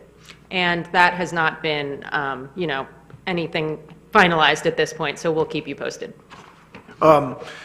And Kim, to that effect, being part of the League of Cities and the League of Mayors, I've been getting a lot of solicitation to weigh in, for the city to weigh in on these issues of home rule. And what I would like to do is ask if I could get council approval, maybe myself and the city manager, to write a letter in opposition of this proposed bill. I think our city and our council and our code enforcement have done a real good job addressing this situation. And I'd sure hate to be dictated by the state and take that local control away. So they would like for us to, because all this stuff is in committee right now, it's basically begin the process of politicking or lobbying for them not to be in favor of it. Mel Ponder reached out to me yesterday and told me he's not in favor of this bill, and that he believes that the city of Destin should have local control over ordinances of this matter. So your thoughts and your ideas, Ms. Ramswell. Thanks. So last year, I had put together that PowerPoint for council and presented it to a couple different folks, including the Florida League of Cities, and then they passed it on to several different committees, different senators and representatives, as the bill last year went through. Of course, it was defeated last year. They brought it back. They brought it back early and quick. So I will say that the House bill today did pass in the Workforce Development and Tourism Committee. Next up, it goes to Government Operations and Technical Appropriations. And then right now, the Senate bill is in Commerce and Tourism. That's going to be a hard one to win. But I think that we've got a good shot winning in the House with the next committee. But we've got to stay on them. I've already been emailing the different legislatures and talking with some of the representatives of League of Cities. They're very active in opposing these bills because, as you mentioned, it does take away home rule, which is the whole point of allowing us to govern our own cities as we see fit. So it is very important. Last year we did write a letter, so I'm sure we've got a copy of that somewhere on file that could be sort of not recycled, but used as a template for something Yeah, else I just to do. didn't want to take the liberty on my own accord. No, absolutely not. I'm glad you write brought it as up. mayor of the city of Destin Yeah. without y'all's consent or approval. Ms. Kopp? Another suggestion, the letter is one option, but we could also bring a resolution back to council on February 3rd for you to all approve jointly, and you can sign off on it. That would, we've done that before. That's what we did last year. You're And we right. can then direct the city clerk to forward that to the appropriate entities, to the state and to the league and all of these places. But session's in right now, and a lot of these, like Ms. Ramswell just said, it's went through committee today, it's going to another one tomorrow, so it's happening really fast in 2 weeks. It may already be to the floor. I'm not exactly sure what the timing is on the session. Why don't we just do a motion that instructs you to work off the template that we've used in the past, send that out, and then instruct staff and the land use attorney to, and whomever in staff also needs to assist, to bring us back a resolution prepared so that we can send it. Because I do agree that there's a timing sort of constraint. We want at least our voice to be preliminary heard because it is being digested right now in the sausage-making process that is the creation of legislation. But it's important that they at least hear our opinion preliminarily. Okay, so we got a motion second. Any further discussion on this? I would just say that we are all more than welcome to email on our own. The more emails they see that are, opposing this, the better, and the more voices. And we are one of the cities. Last year, I was asked to be on a TV show out there. This is so important that that word gets out. We are one of the major cities that will be significantly impacted. And so they do look to us to help set that precedent and that position. Yeah, I think a letter will suffice, Mel's request and that of Senator Gaynor, so they have something in hand right now, like by tomorrow, and then we could do the resolution just to kind of back up what the letter says at a later date, okay? So we got a motion, got a second? Are there any cities that oppose home rule? Yes, a lot of the bigger ones that are huge in tourism, I think Orlando is one. I'm not sure that they oppose it, but they stay silent while the lobbyists for Disney and tourism and such spend a fortune with their lobbyists to oppose. More to it than what it looks. Yeah. That's why it keeps coming out. The legislature has a Mickey Mouse problem. It's definitely overrun by their lobbyists, and so they can get anything they want. It tends to come into conflict with municipal Orlando and what people really want who live there. So they find that they're more effective in getting what they want at the legislative level. It wouldn't be where it is today if there wasn't people that supported those efforts. Okay, all right, we got a motion, got a second, we'll take a vote.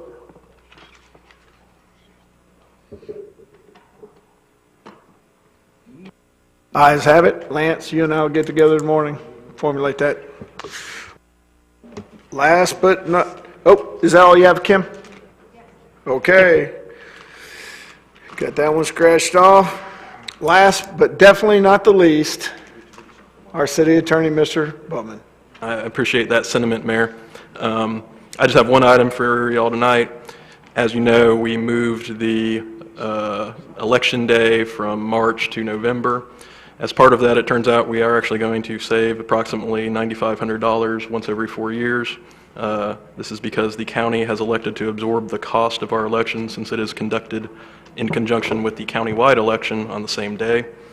In addition, the county has offered 2 add-on options to the city.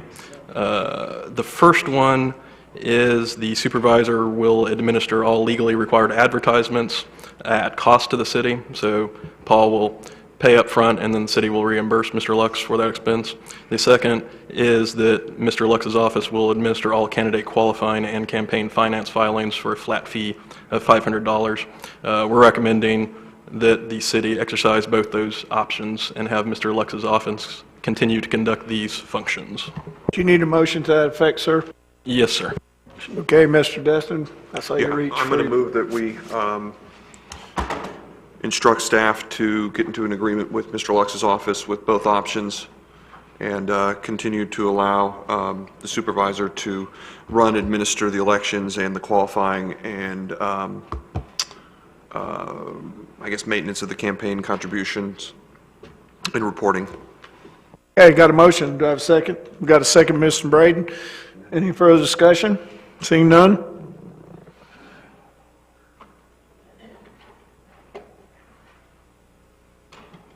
Ayes have it, so moved. Now for the second most important part of our meeting, public comments again on any of the things that were discussed tonight. Do I have any takers? Anyone that would like to make any further comments tonight?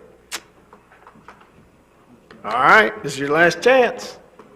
Meeting adjourned.